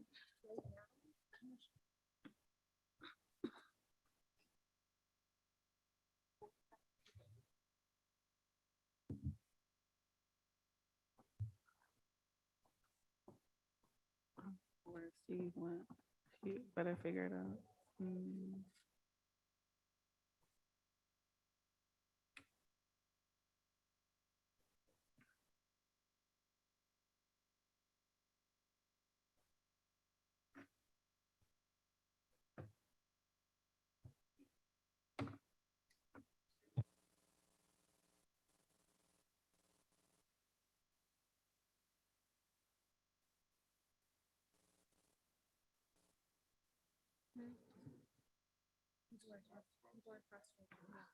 All right. I call this meeting of the Michigan Independent Citizens Redistricting Commission back to order at 7:34 PM. Will Michigan Department of State Staff Sarah Reinhardt please call the roll? Absolutely, Madam Chair. Commissioners, please say present when I call your name. If you are attending the meeting remotely, please announce during roll call you are attending the meeting remotely, and unless your absence is due to military duty, announce your physical location by stating the county, city, township, or village, and the state from which you are attending the meeting remotely. I will start with Doug Clark. Present. Juanita Curry. Present. Anthony Eid. Present. Brittany Kellum. Present. Rhonda Lang. Present, attending remotely from Reed City, Michigan. Steve Lett. Present. Cynthia Orton. Present. MC Rothorn. Present. Rebecca Satella. Present. Janice Follett. Present. Aaron Wagner. Present, attending remotely from Charlotte, Michigan. Richard Weiss. Present. Dustin Witches. Present. All commissioners are present. Thank you so much. We'll continue with our in-person public comment. As a quick reminder, you'll step to the nearest microphone and you'll have 2 minutes to address the commission. Please conclude your remarks when your 2 minutes has ended and you hear the timer. If you continue to talk much past that time, I will give you a reminder, so please don't get offended. I'm saying it in advance, trying to honor time. Again, please, everyone, visit our public comment tool to share your comments in writing, including any specific area in the map in which you are speaking about. The public comment tool is available at www.michigan.gov/MICRC. Our next number for in-person public comment is number 25. Hello. Hello. My name is Lama, and I'm a resident of Dearborn Heights. As other people have noted, the Arab American community is an intentionally erased community from the United States Census, and so we are not reflected in any of the census statistics in the past and for the next 10 years. Please do not erase us as well in your redistricting efforts. I want to also talk about a separate topic that hasn't been brought up today. I want to urge you to consider how redistricting impacts our neighbors and friends and family members who are living in Michigan's prisons and jails. While most people may think of those who are incarcerated as far away from our communities, they still reside in correctional facilities across the state, and they have children and families across the state. They also have voting rights after they are released. More than 95% of people in our facilities will be released to their home communities.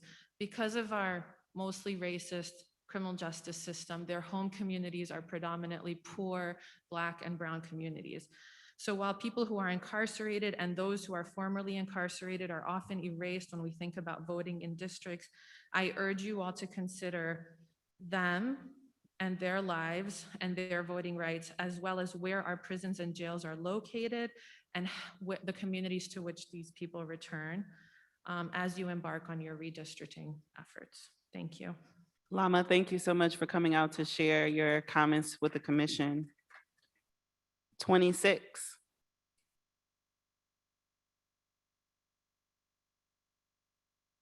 Good evening, and thank you for coming to every corner of the state as far as possible to hear from the people. My name is Al Lemo. I've lived in Dearborn as a homeowner for the last nearly 44 years now. In that time, I have never had a congressional representative to my liking and probably never will. The same is largely true of the state legislative representatives as well. I live in a district that is in which my community of interest is a large minority, but a minority just the same, and likely to remain so for quite some time. We have been consigned to political oblivion.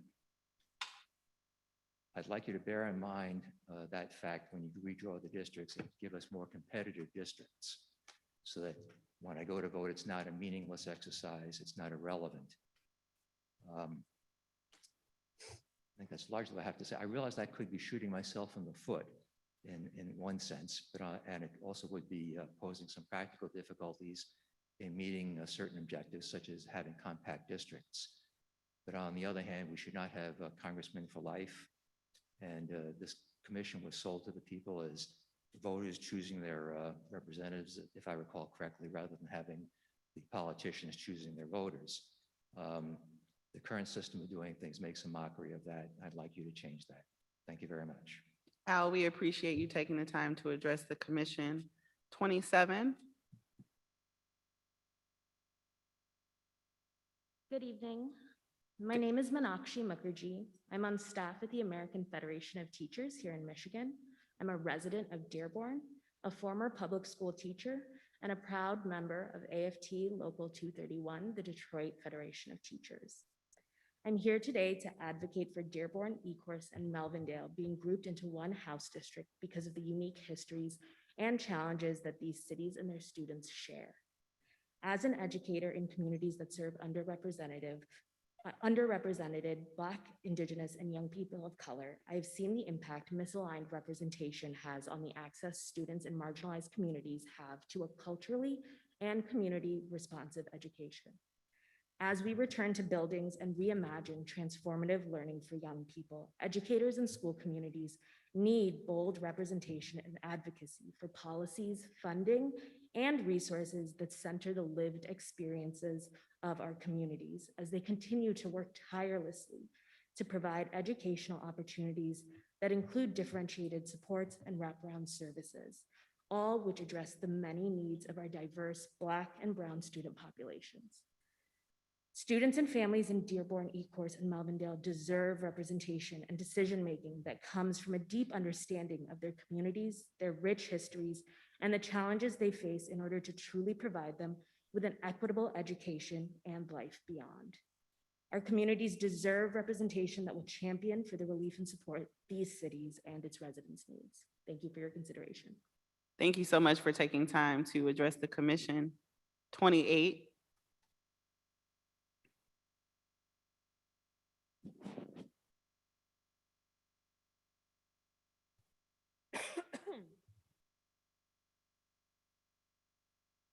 Hi, my name is Joseph Sickinator and I teach high school at Fordson, which is in Dearborn. I'm a member of the DFT, the Dearborn Federation of Teachers 681 local. And I'm here just to reiterate some of the points that other people had made. My students, as Osama had noted, sometimes come from like war-torn countries. They're refugees, they're English language learners. A lot of them deal with poverty or issues relating to poverty. And currently the way the Dearborn district is set up, their needs are not being represented at all.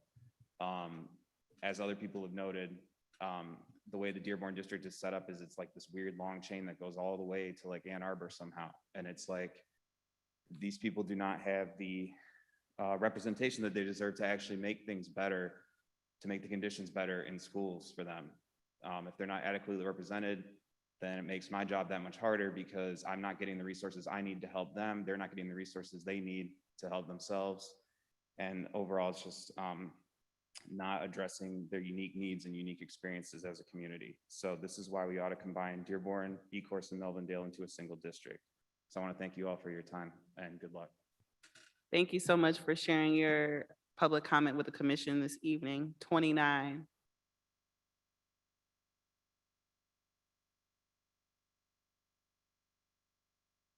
I don't need a cleaner. It's okay. I'm vaccinated. Okay. Hello, my name is Kari Kassad, and I live in West Bloomfield. I'll admit that prior to this commission, I didn't think too much about redistributing our districts, but when I looked at the current map, I could tell something was very wrong. My current district looks like a messed up S. West Bloomfield has been separated from Bloomfield Hills, while Farmington is cut out from Farmington Hills. It would be helpful to group these obvious counterparts together. Thank you for your work to represent the people of the state and to end gerrymandering. Thank you so much for taking the time to address the commission this evening. 30.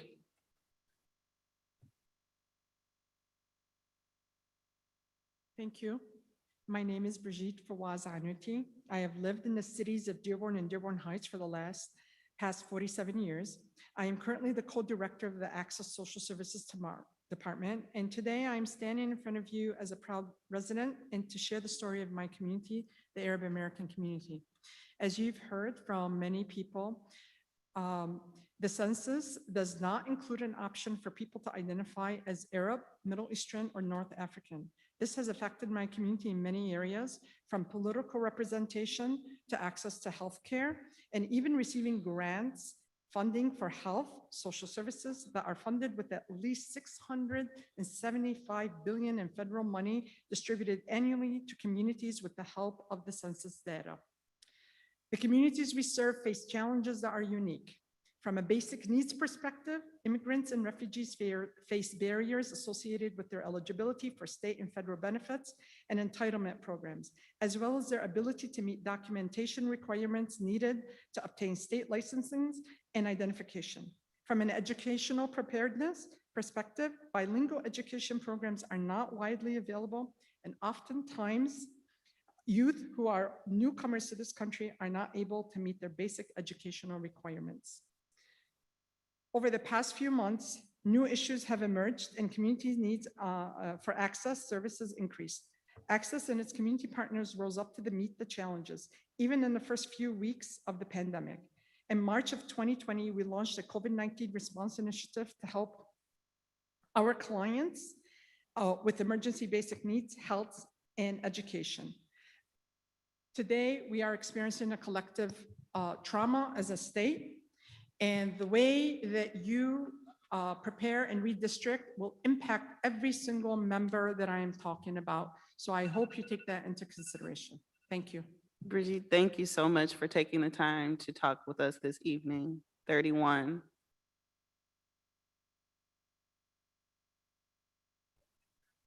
Mark Sosnowski.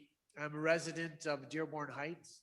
That puts me in State House District 11 and State Senate District number 5 and Congressional District number 13. And as far as the state district boundaries go, they're pretty well compact.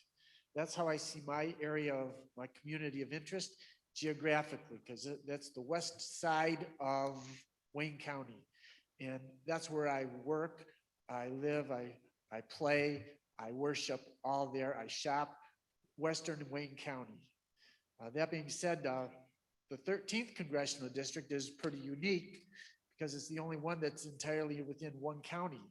But that being said, if you look at it, it stretches across the whole county, east to west. And if we take a poll here of Wayne County people, you'll find that the majority of people here are West Siders. They rarely, if ever, ventured to the east side. So when you're drawing those boundary lines, consider east side and west side of Wayne County. If you look at the map of Dearborn Heights, my city, you might think it's gerrymandered itself. It's kind of funny. And there's several people here who've talked about the Arab representation. I think you'll find that that's mostly in the north end of Dearborn Heights. The south end of Dearborn Heights, less so. So the people who want to have Dearborn representation or Arabic representation, it makes sense to include the north half of Dearborn Heights. And if you have to separate somewhere to balance out population, that's one way to go. I think that's all I have to say. Mark, thank you for taking the time to address the commission this evening. 32.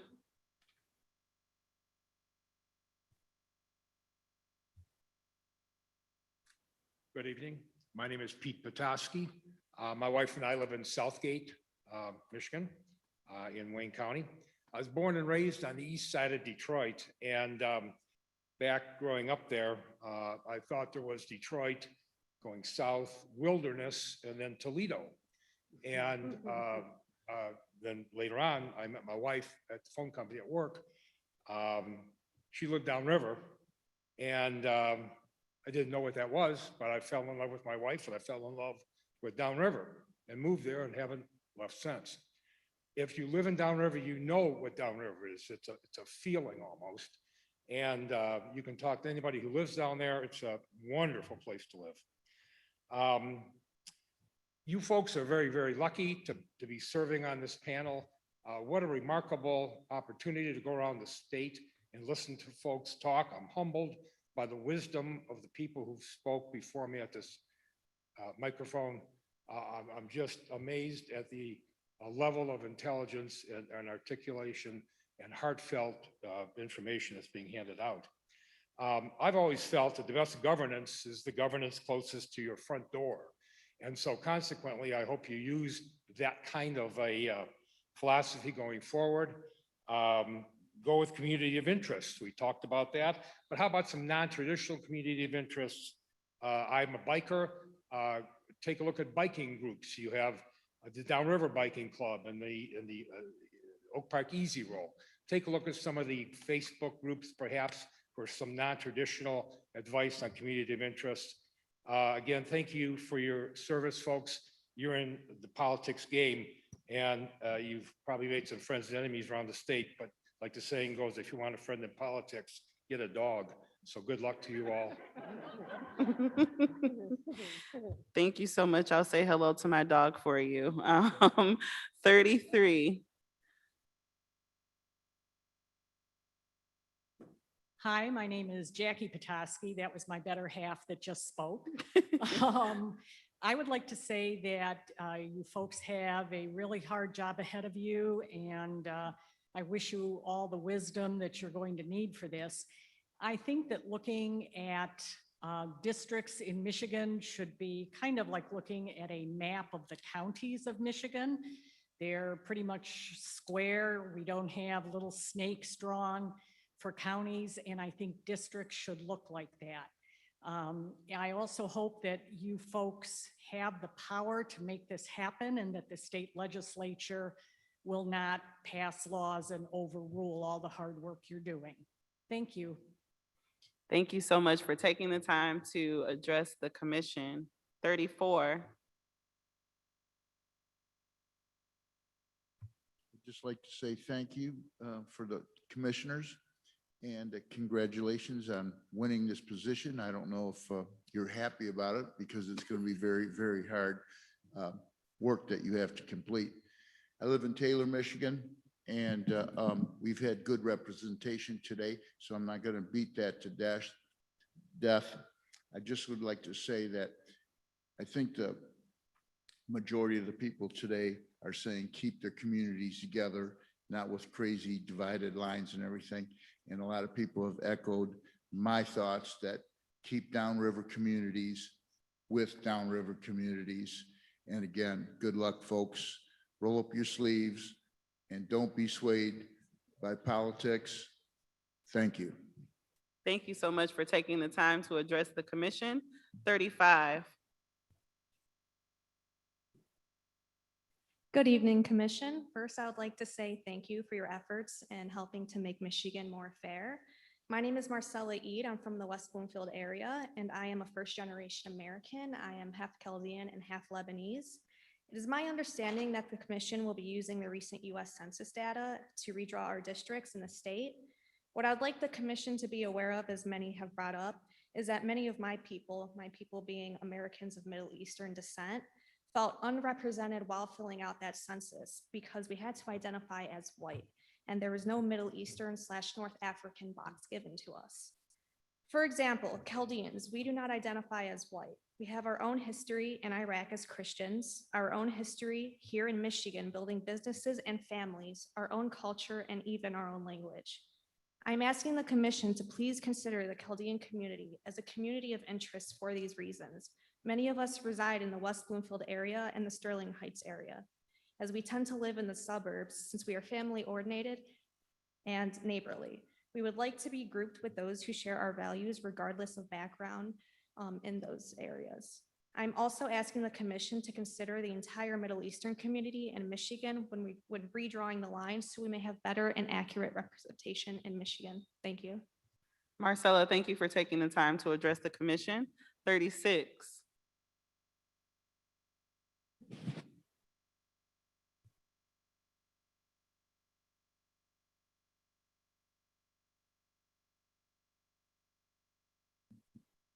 Hello, my name is Yvonne Wyborny, and I'm from Westland, Michigan. And I'm one of the petition workers. I was number 31 in the state. I collected 9,900 signatures so that we could have a redistricting commission. And I'm excited to be here. I think it's really important to focus on having communities of interest together. I think Westland before it was kind of, as far as congressional districts, it was included with Livonia, Redford, and Canton, and then going north. And now we're not as badly gerrymandered as a lot of other places. Our state senator is from Westland.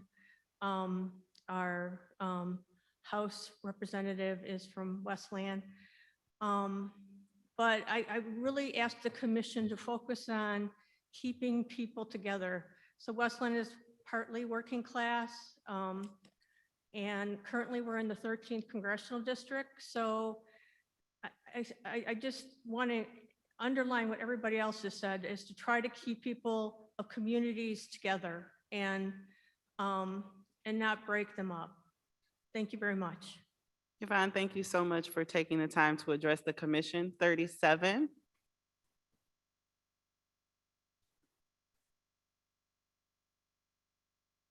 Hello, my name is Eric Rader, and I'm a faculty member at Henry Ford College here in Dearborn.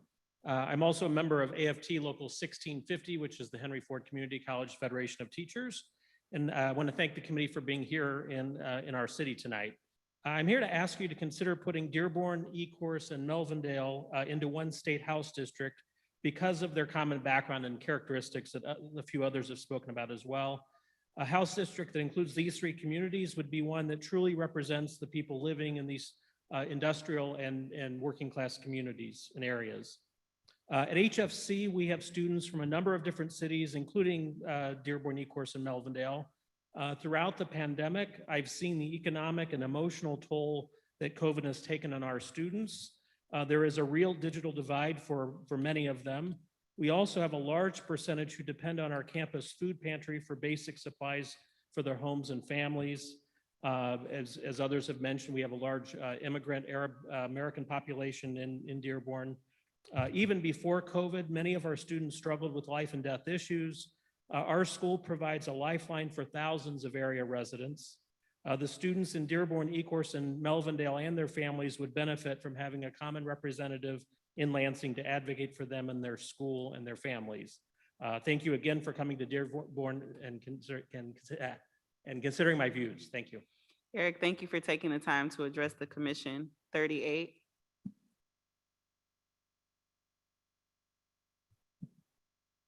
Hello, and thank you all for being here. My name is Andrew Sullivan. I work as a public defender in Detroit. For those of you who don't know, public defenders are attorneys appointed to people who are arrested and cannot afford an attorney, which is a lot of people who are arrested.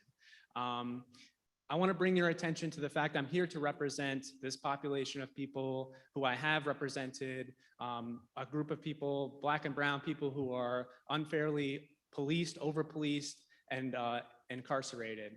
I want to bring your attention to the fact that, as I understand, the census counts prisoners in the communities that are incarcerating them, rather than the communities where they live or where they would prefer to live. I would ask you to consider the fact that I'm proud that our country and our state is beginning to reconsider the punitive nature of our criminal justice system. A lot of the people that are in prison ought not be in prison. We're beginning to consider rehabilitative programs and other pursuits of justice. And I would ask you to consider looking at that population and returning them to their home communities, the communities with which they identify, and not allowing the current system as it has been to steal political power from urban communities and transfer it to the rural communities that are incarcerating those individuals. Thank you again for your time. I want to echo those other prior comments and appreciate everyone for being here. Thank you. Thank you so much for taking the time to speak to the commission this evening. 39. Yes, good evening. My name is Robert Patterson. I am a member of the Grandmont Community Association Board. I'm also the treasurer for that organization. My community of interest is the Grandmont Community Association. We're in Detroit, bounded on the north by Grand River M5, on the south by Schoolcraft Avenue, on the east by Asbury Park, and on the west by Southfield M39 Service Drive. We have been active and involved in community and community betterment purposes for many years. In the past more than 30 years, we have determined that it was in our best interest to expand our community of interest. And we partnered with Grandmont, with the two Rosedales, Minnock Park and Grandmont number 1, 5 communities that are committed communities with educational, diversity, social and racial justice, and exemplifying the best of the future of Michigan. We want to make sure that that community stays intact as a community of interest, and that we can carry on our functions in a more homogeneous way. I would also like to thank you for having this here, and it's also very instructive to me to see so many of my union brothers and sisters here. I am a member of the National Treasury Employees Union currently, but I've also been a member of the United Auto Workers and the Teamsters. And we all know when we work as a union, we always make things better, but we are still striving to make that a more perfect union. And it's very important that we keep that struggle going. Thank you very much. Thank you so much for taking the time to address the commission this evening with your public comment. 40. Hi, my name is Emily Bauman, and I live in the city of Westland and the county of Wayne in Michigan. And I want to thank you for what you're doing and the immense task that you all have taken on to map out this state. This is no small feat, and quite frankly, every time I think about it, it seems so overwhelming. I even brought my boys here because I thought this experience would be amazing for them to see this civics and government opportunity that we have right now to do this. So they may say they're bored, but hopefully they will have enjoyed this experience. Last year, I had the opportunity to walk several of actually my entire town to help with some things with the election. And while I understand that the population and other restrictions must be reviewed, and I am in full support of keeping cities and townships whole and not divided to every possible extent, that you can. I also asked that the lines to define the districts be simple and clean, square and compact, rather than that zigzagging thing that you see in so many areas, especially in Wayne County. And specifically in Westland, The current State House District of the 16th District is comprised of all of the city of Wayne and most of Westland.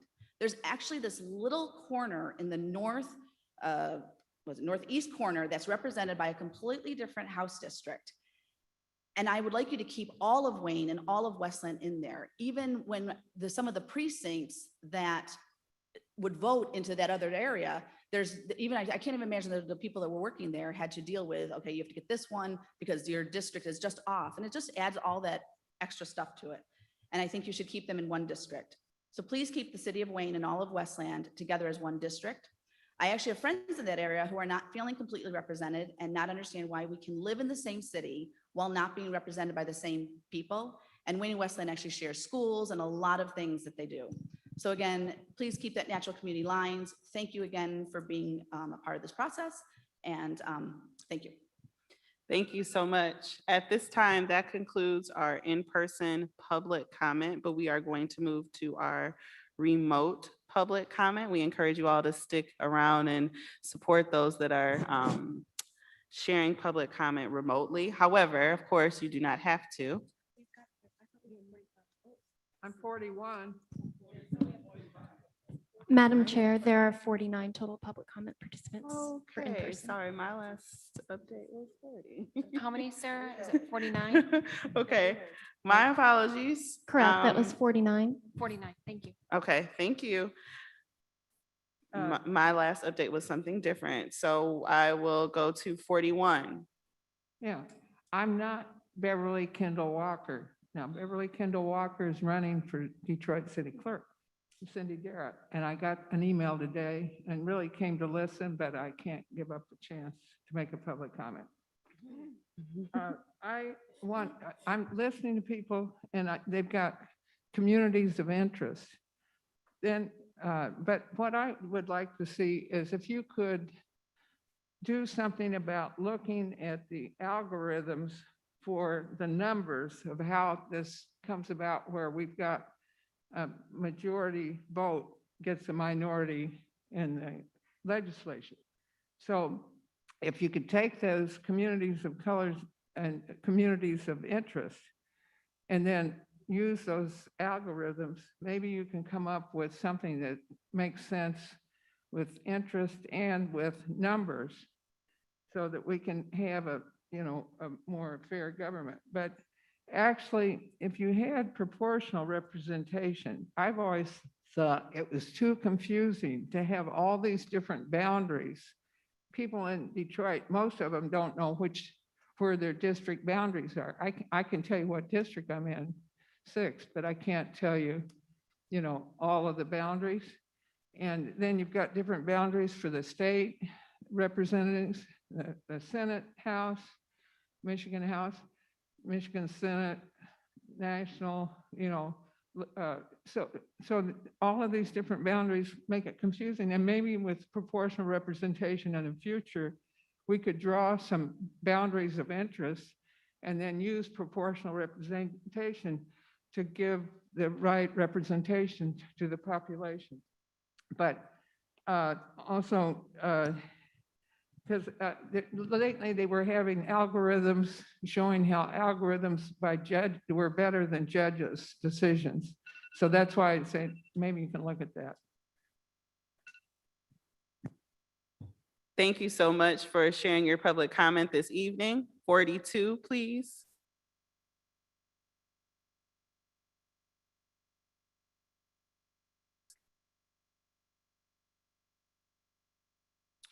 Good evening. My name is Adil Mozub. I'm a resident of Dearborn, Michigan. I'm also a board trustee on the Dearborn Public Schools. And I'm here speaking in my personal capacity as a resident. I acknowledge that you have a very difficult job before you to draw fair and balanced districts for the state of Michigan. I'm speaking here today to draw your attention to the zip code of 48120 as well as 42817, and those are the areas in Melvindale and South End Dearborn, which have been affected and heavily affected by pollution from nearby industrial facilities. The zip code 42817 is Michigan's most polluted zip code. The community is filled with toxic chemicals wafting from steel mills, coal-fired power plants, smokestacks, a salt mine, waste manner treatment plant, and one of the nation's largest refineries. Pollution does not stop at the border of these communities, but travels to East Dearborn and Southwest Detroit as well. I believe that these communities have been fighting environmental injustices for a long time, and that they deserve collectively fair representation at the state level and the federal level. They deserve representatives who will advocate for cleaner air, better roads, and better environment. This area is also connected by proximity at the intersection of the freeway heading into the new bridge. There's so much that I can tell you about, which I'll be sending you in written comments as well as suggested maps. These communities are also made up of immigrants and underprivileged. I also agree that Dearborn should be kept whole as one district for various reasons and include the 3 precincts that are not currently in District 15. Thank you so much. Thank you so much for taking the time to address the commission. 43, please.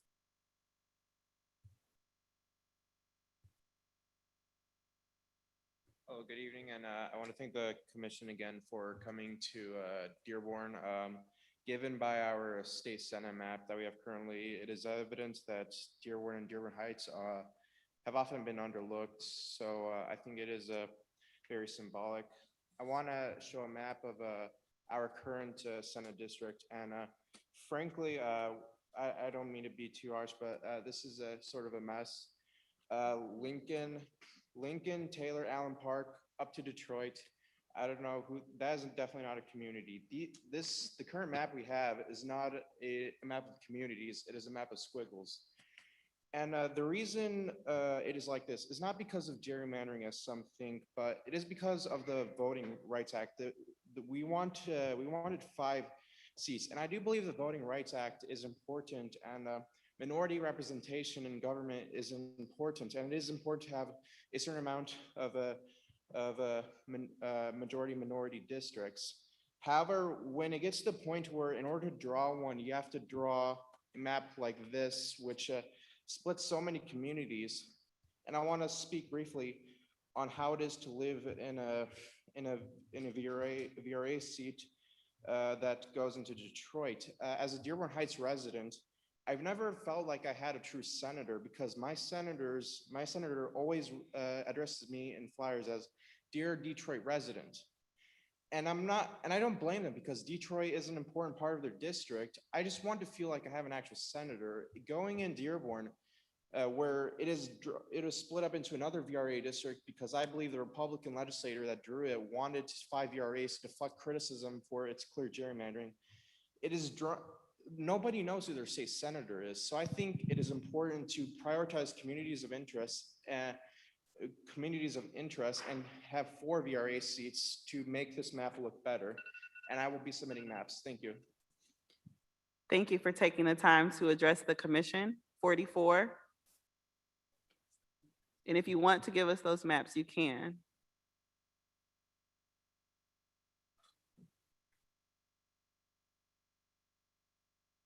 Good evening. My name is Jessica Toth. I am a current resident of Westland in the county of Wayne. I would like to thank the commission for your service and certainly for your time. I understand that the task ahead of you is immense, and we appreciate you taking the time to listen to the many residents here that wanted to be part of this forum.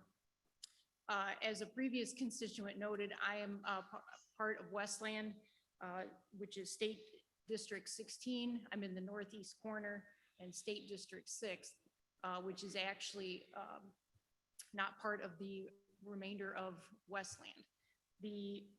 What I am asking for as part of Westland, which is also the 10th largest city and the 12th largest municipality within the state of Michigan.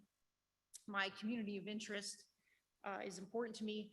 I have been a resident for 16 years and also born and raised in Dearborn Heights, where my brother and my dad still reside.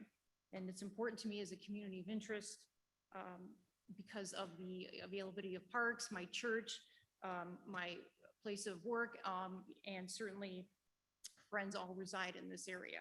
I do respectfully ask that the commission, when drawing lines, they be, as others have commented, be simple, clean, and compact, and keeping municipalities and townships respectful of their lines and intact as much as possible, and considering fair representation for this area. And I would like to again thank the commission for their time and allowing me to speak tonight. Thank you so much for taking the time to provide your public comment this evening. 45. Good evening. I'm looking at this clock to start here. Okay. My name is Abed Hamoud, and I have been a resident of Dearborn for over 30 years. And I want to really thank you for your service on this commission.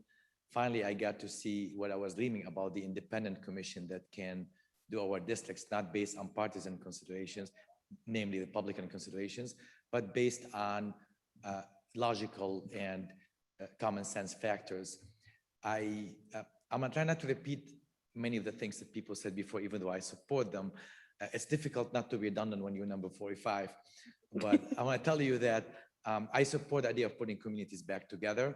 I want to tell you that I like especially Dearborn coming back together, and of course making maps that make sense when you look at them. Before I became an attorney, I was an engineer. Well, look at the map right now, the engineer in me jumps like, what's this about? This cannot be a map of districts. And I heard people telling you that you should start from scratch, which is kind of makes sense if you look at how bad the map is today. It's tempting to do this. It's a good idea, but another good idea could be to go back in time, not too far back in time. The days I could remember, I've been here only for 30 years, when Michigan had 16th district. I remember our 16th congressional district was Dearborn and Downriver, and I was very involved in local politics. And I would attend meetings with people who I felt had the same concerns. Not people who looked like me, certainly not sounding like me, and the names were not like me because there were much fewer Arab Americans involved in politics at the time. But I felt kinship to the people in my district because we had the same concerns, the same issues, the same problems. When you bring Ann Arbor into the equation, like somebody said, we don't have the same problems. I have many members of my family living in that area. I love them and everything, but we have different concerns.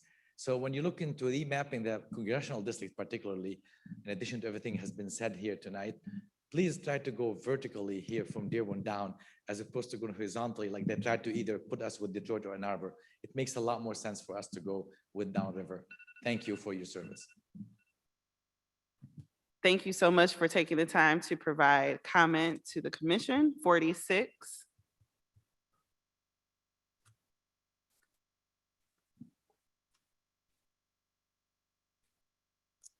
Hello, my name is Wali Adin, and I am a high school senior.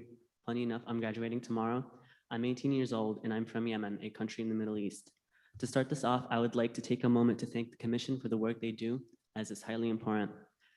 I'm here today to talk about the issue of misrepresentation because of the lack of the MENA category. I come from a predominantly Middle Eastern/Arab speaking neighborhood. And as many others mentioned before me, a recurring issue we face is the lack of representation and misrepresentation in this country. As you know, the US Census does not have a category from people from the Middle East and Northern African countries. We end up having to check the box labeled as white, and I'm definitely not white.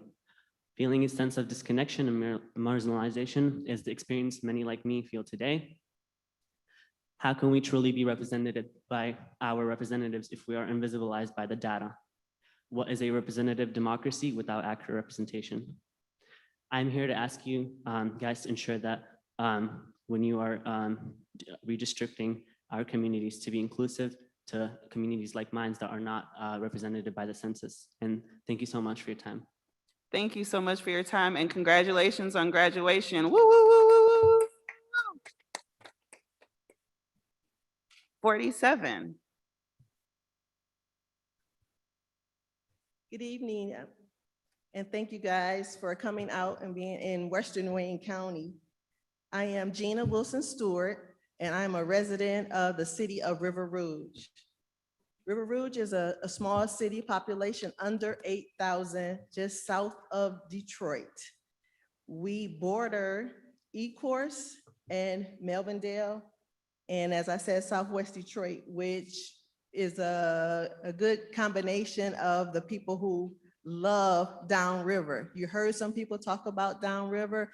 Downriver is a wonderful place to live. We are all committed to loving each other and treating each other like family.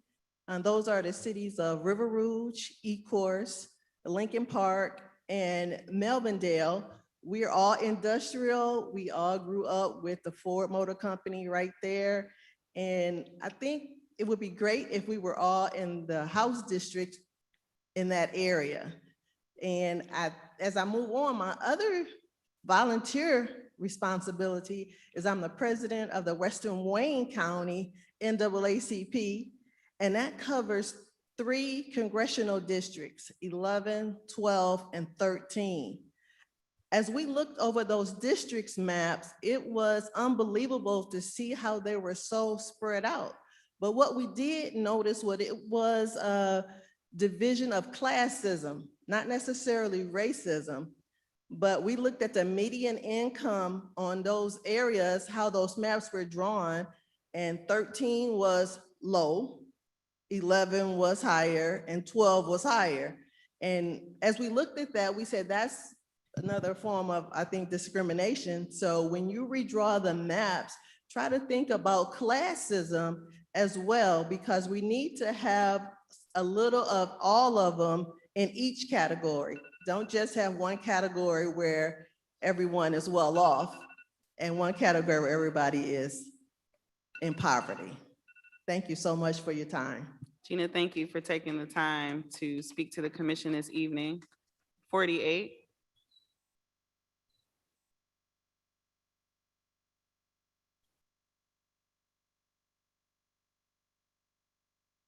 If there's no 48, we will move on to 49. Oh, wait. Oh, okay. No 48. Okay, 49, go ahead. Good evening. Good evening. Hi, everyone. My name is Callie Bruley. I'm a resident of Southgate, Michigan. I've lived there most of my life.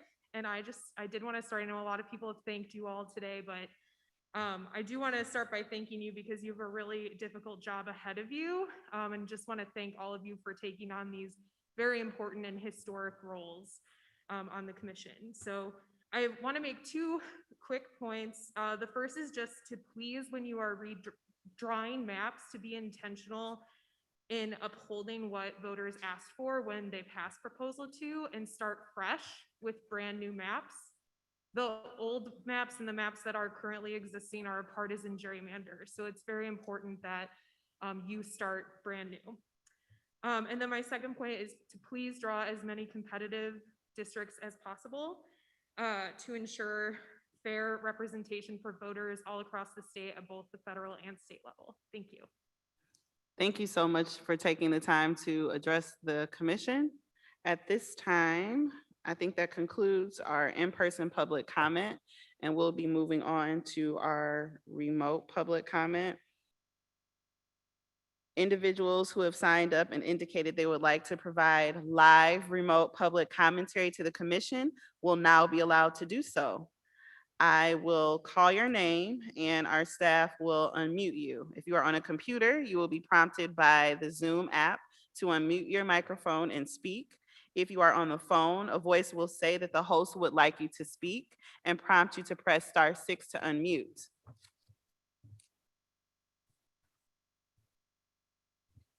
I will then call on you by name. Again, I say again because I say this in every city that we've been to, but if I make a mistake on your name, please do not feel bad. Please correct me because I believe that names are important. Note that if you experience technical or audio issues or we do not hear you from 3 to 5 seconds, we will move on to the next person in line and then return to you after they are done speaking. If your audio still does not work at that time, you can email us at redistricting@michigan.gov and we will help you troubleshoot so you can participate during the next public comment period or at a later hearing or meeting. You will have 2 minutes again to address the commission. Please conclude your remarks when your 2 minutes has ended and you hear the timer. Please go to the public comment tool and share other thoughts that you might have in writing, including any specific area of the map in which you are speaking. The public comment tool is at www.michigan.gov michigan.gov/MICRC.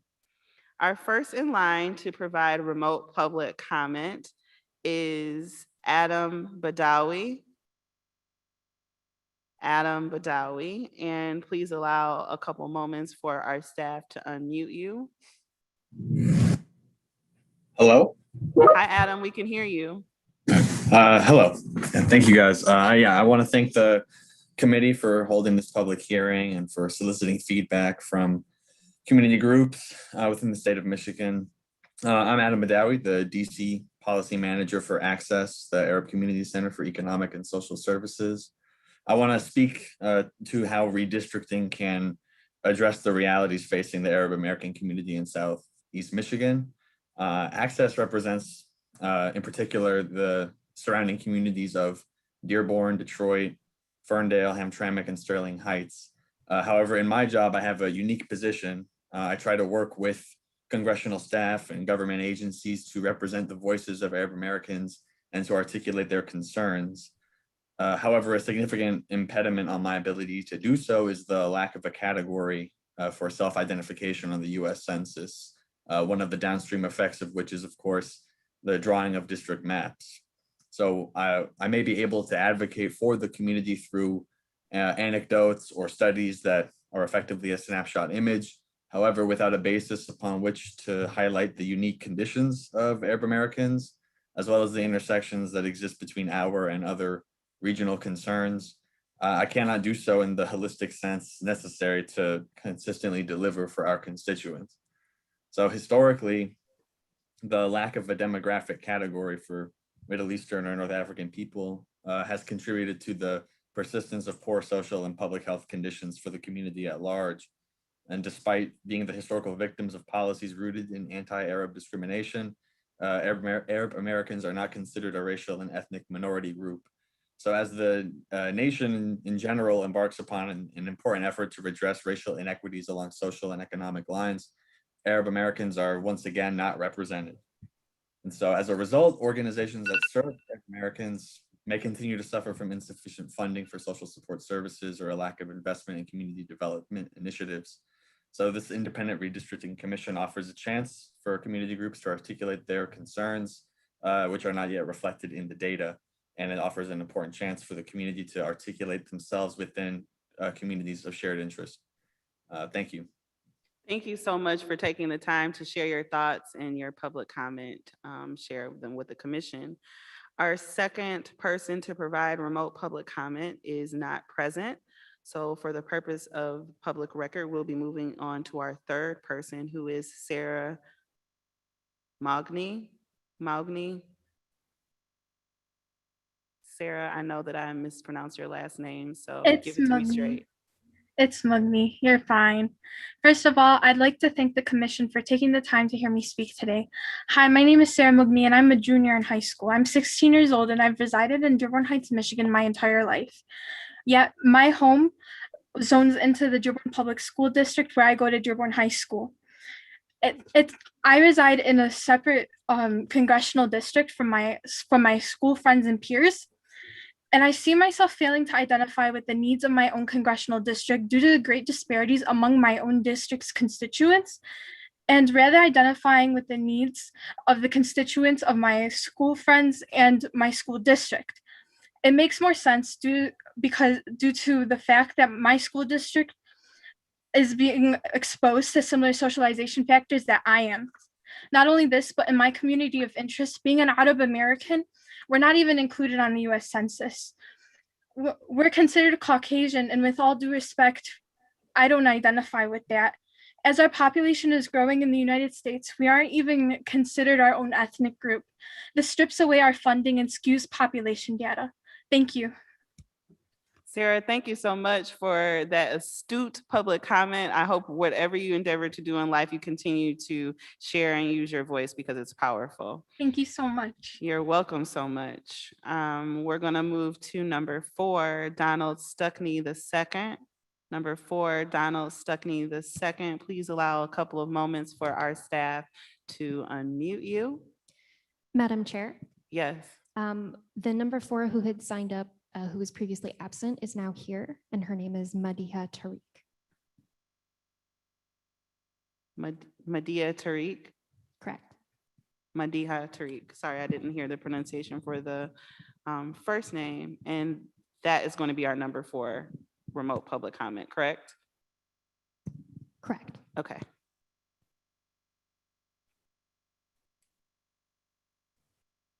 Allow a few minutes for staff to unmute. There you are. Hi. Can I start now? Yes, you can start. Well, thank you to the Independent Commission for holding these important public hearings. My name is Madiha Tariq. I'm a citizen and immigrant, a public health leader, and currently I'm the Deputy Director for the Community Health and Research Center at Access.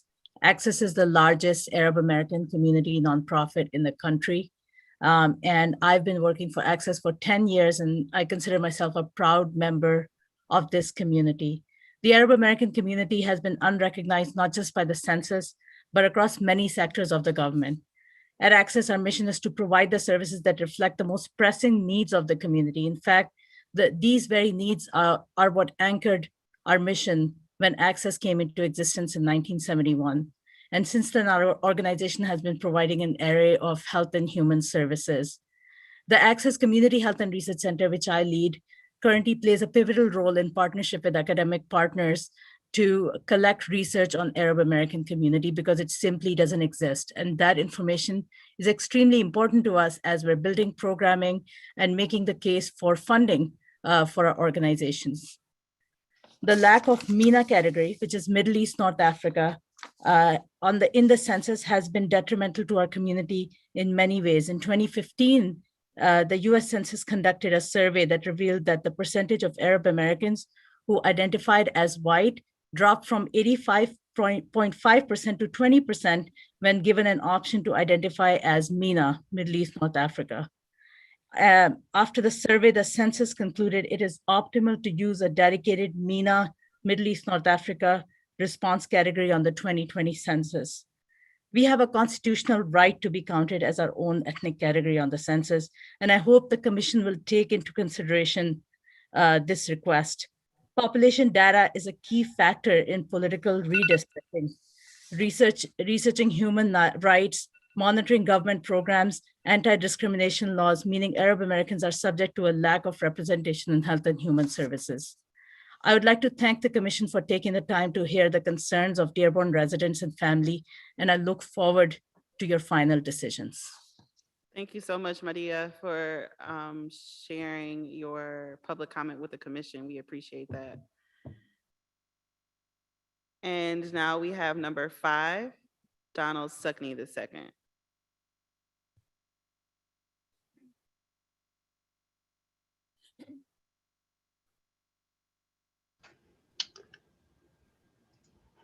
Hi, my name is Don. Can you guys hear me?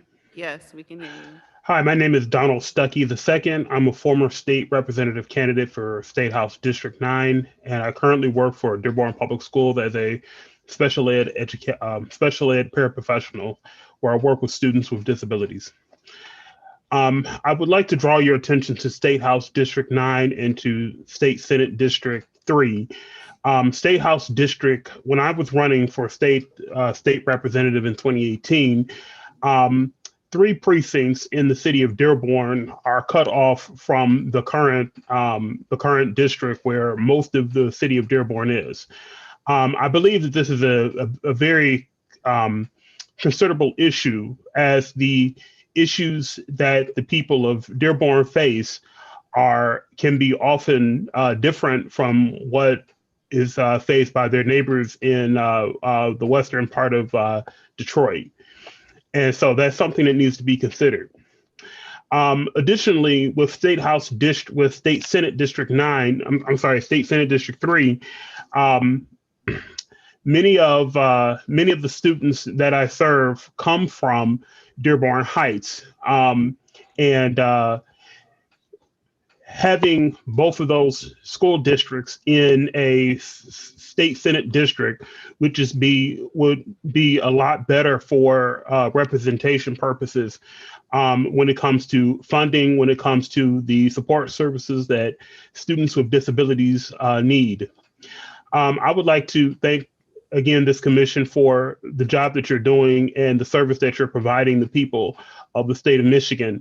And I hope that you are able to conduct your business fairly and in the best interest of all of the people of our state. Thank you. Donald, thank you for taking the time to address the commission this evening. We'll now move to our final remote public comment, who is Miriam Akanan.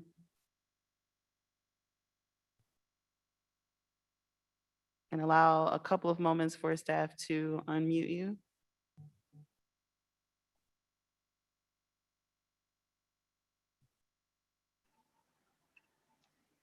Hello.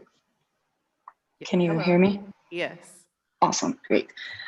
Good evening, and thank you. I would like to thank you, the commission and everyone that was speaking about the community of interests that they feel should be shared. And I want to thank you for hearing, our community this evening. My name is Mariam. I'm a social work student and a first-generation immigrant and a resident of Dearborn Heights. I also work at the Arab Community Center for Economic and Social Services and its national network for Arab American communities.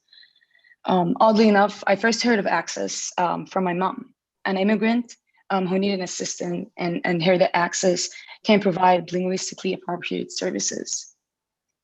2 minutes are not enough to talk about my community of interest, a community that has been underrepresented for decades. Fellow community team members mentioned the importance of the census, a census mandated by the United States Constitution to take place every 10 years.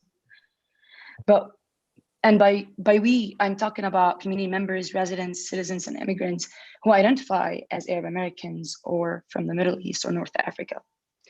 Currently, there are at least 3.5 million Americans of Arab descent that are living in the United States, yet are not represented because of the lack of data collection that signifies our racial and ethnic categories.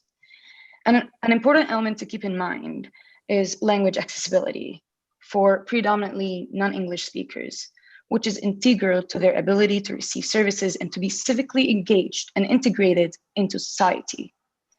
My mom is an immigrant and a non-English speaking resident of Dearborn Heights. And when I speak about language accessibility, I speak with her in mind. I have witnessed her difficulty in receiving culturally appropriate services and resources. And this is why language accessibility is only one small example of how both the census and ultimately redistricting affect our communities. Representation matters, but without an accurate count of my community of interest, it leaves us with being constantly invisible and not factored into this part of the political process of redistricting. Another important element is environmental health in the South Dearborn that was mentioned by fellow members. And it is important to also note that the large number of immigrants and refugees that reside in Dearborn reside in also Southeast Dearborn. What I hope is that when we're drawing the maps of the district is to be grounded by the primary reason why these hearings are being held in the first place and to remain guided by an intersectionality lens.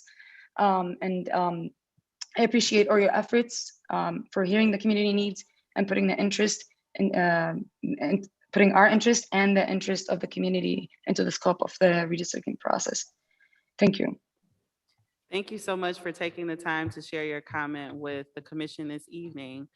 Michigan Department of State Staff, Sarah Reinhardt, is there anyone else for our remote public comment? There is no further public comment. Okay, just wanted to double check because sometimes we have folks that want to speak a second time, and that is okay as long as everyone else speaks first has signed up.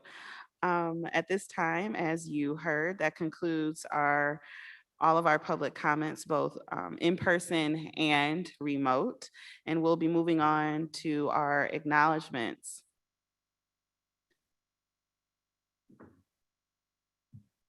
If there are no objections to us giving acknowledgements and saying thank yous? Okay. Well, we want to thank. Okay. Sorry, I had the awkward pause. I will acknowledge our general counsel, Julian Fastula, who's going to do our acknowledgements. Thank you, Madam Chair. I was waiting for the pause for objections in case Commissioner Witt just wanted to jump in there. Thank you so much to the community of Dearborn and the surrounding communities indeed for welcoming us this evening. I'd like to thank, excuse me, please, the staff and everyone with the Ford Community and Performing Arts Center that helped us facilitate and make this evening a success. I'd especially like to thank all of our volunteers that staffed the event and helped behind the scenes as well as in person at the event to make it happen. I'd like to thank the city of Dearborn, Access, Gauge, the Arab American News, Web TV, New Michigan Media, the League of Women Voters, as well as Voters Not Politicians. And again, to any other individual that participated in either staffing or volunteering at this hearing, and certainly to all of the attendees here, thank you so much. Whether you provided in-person or virtual comment, or you just attended to listen, we really appreciate all of your participation. Thank you and have a good night.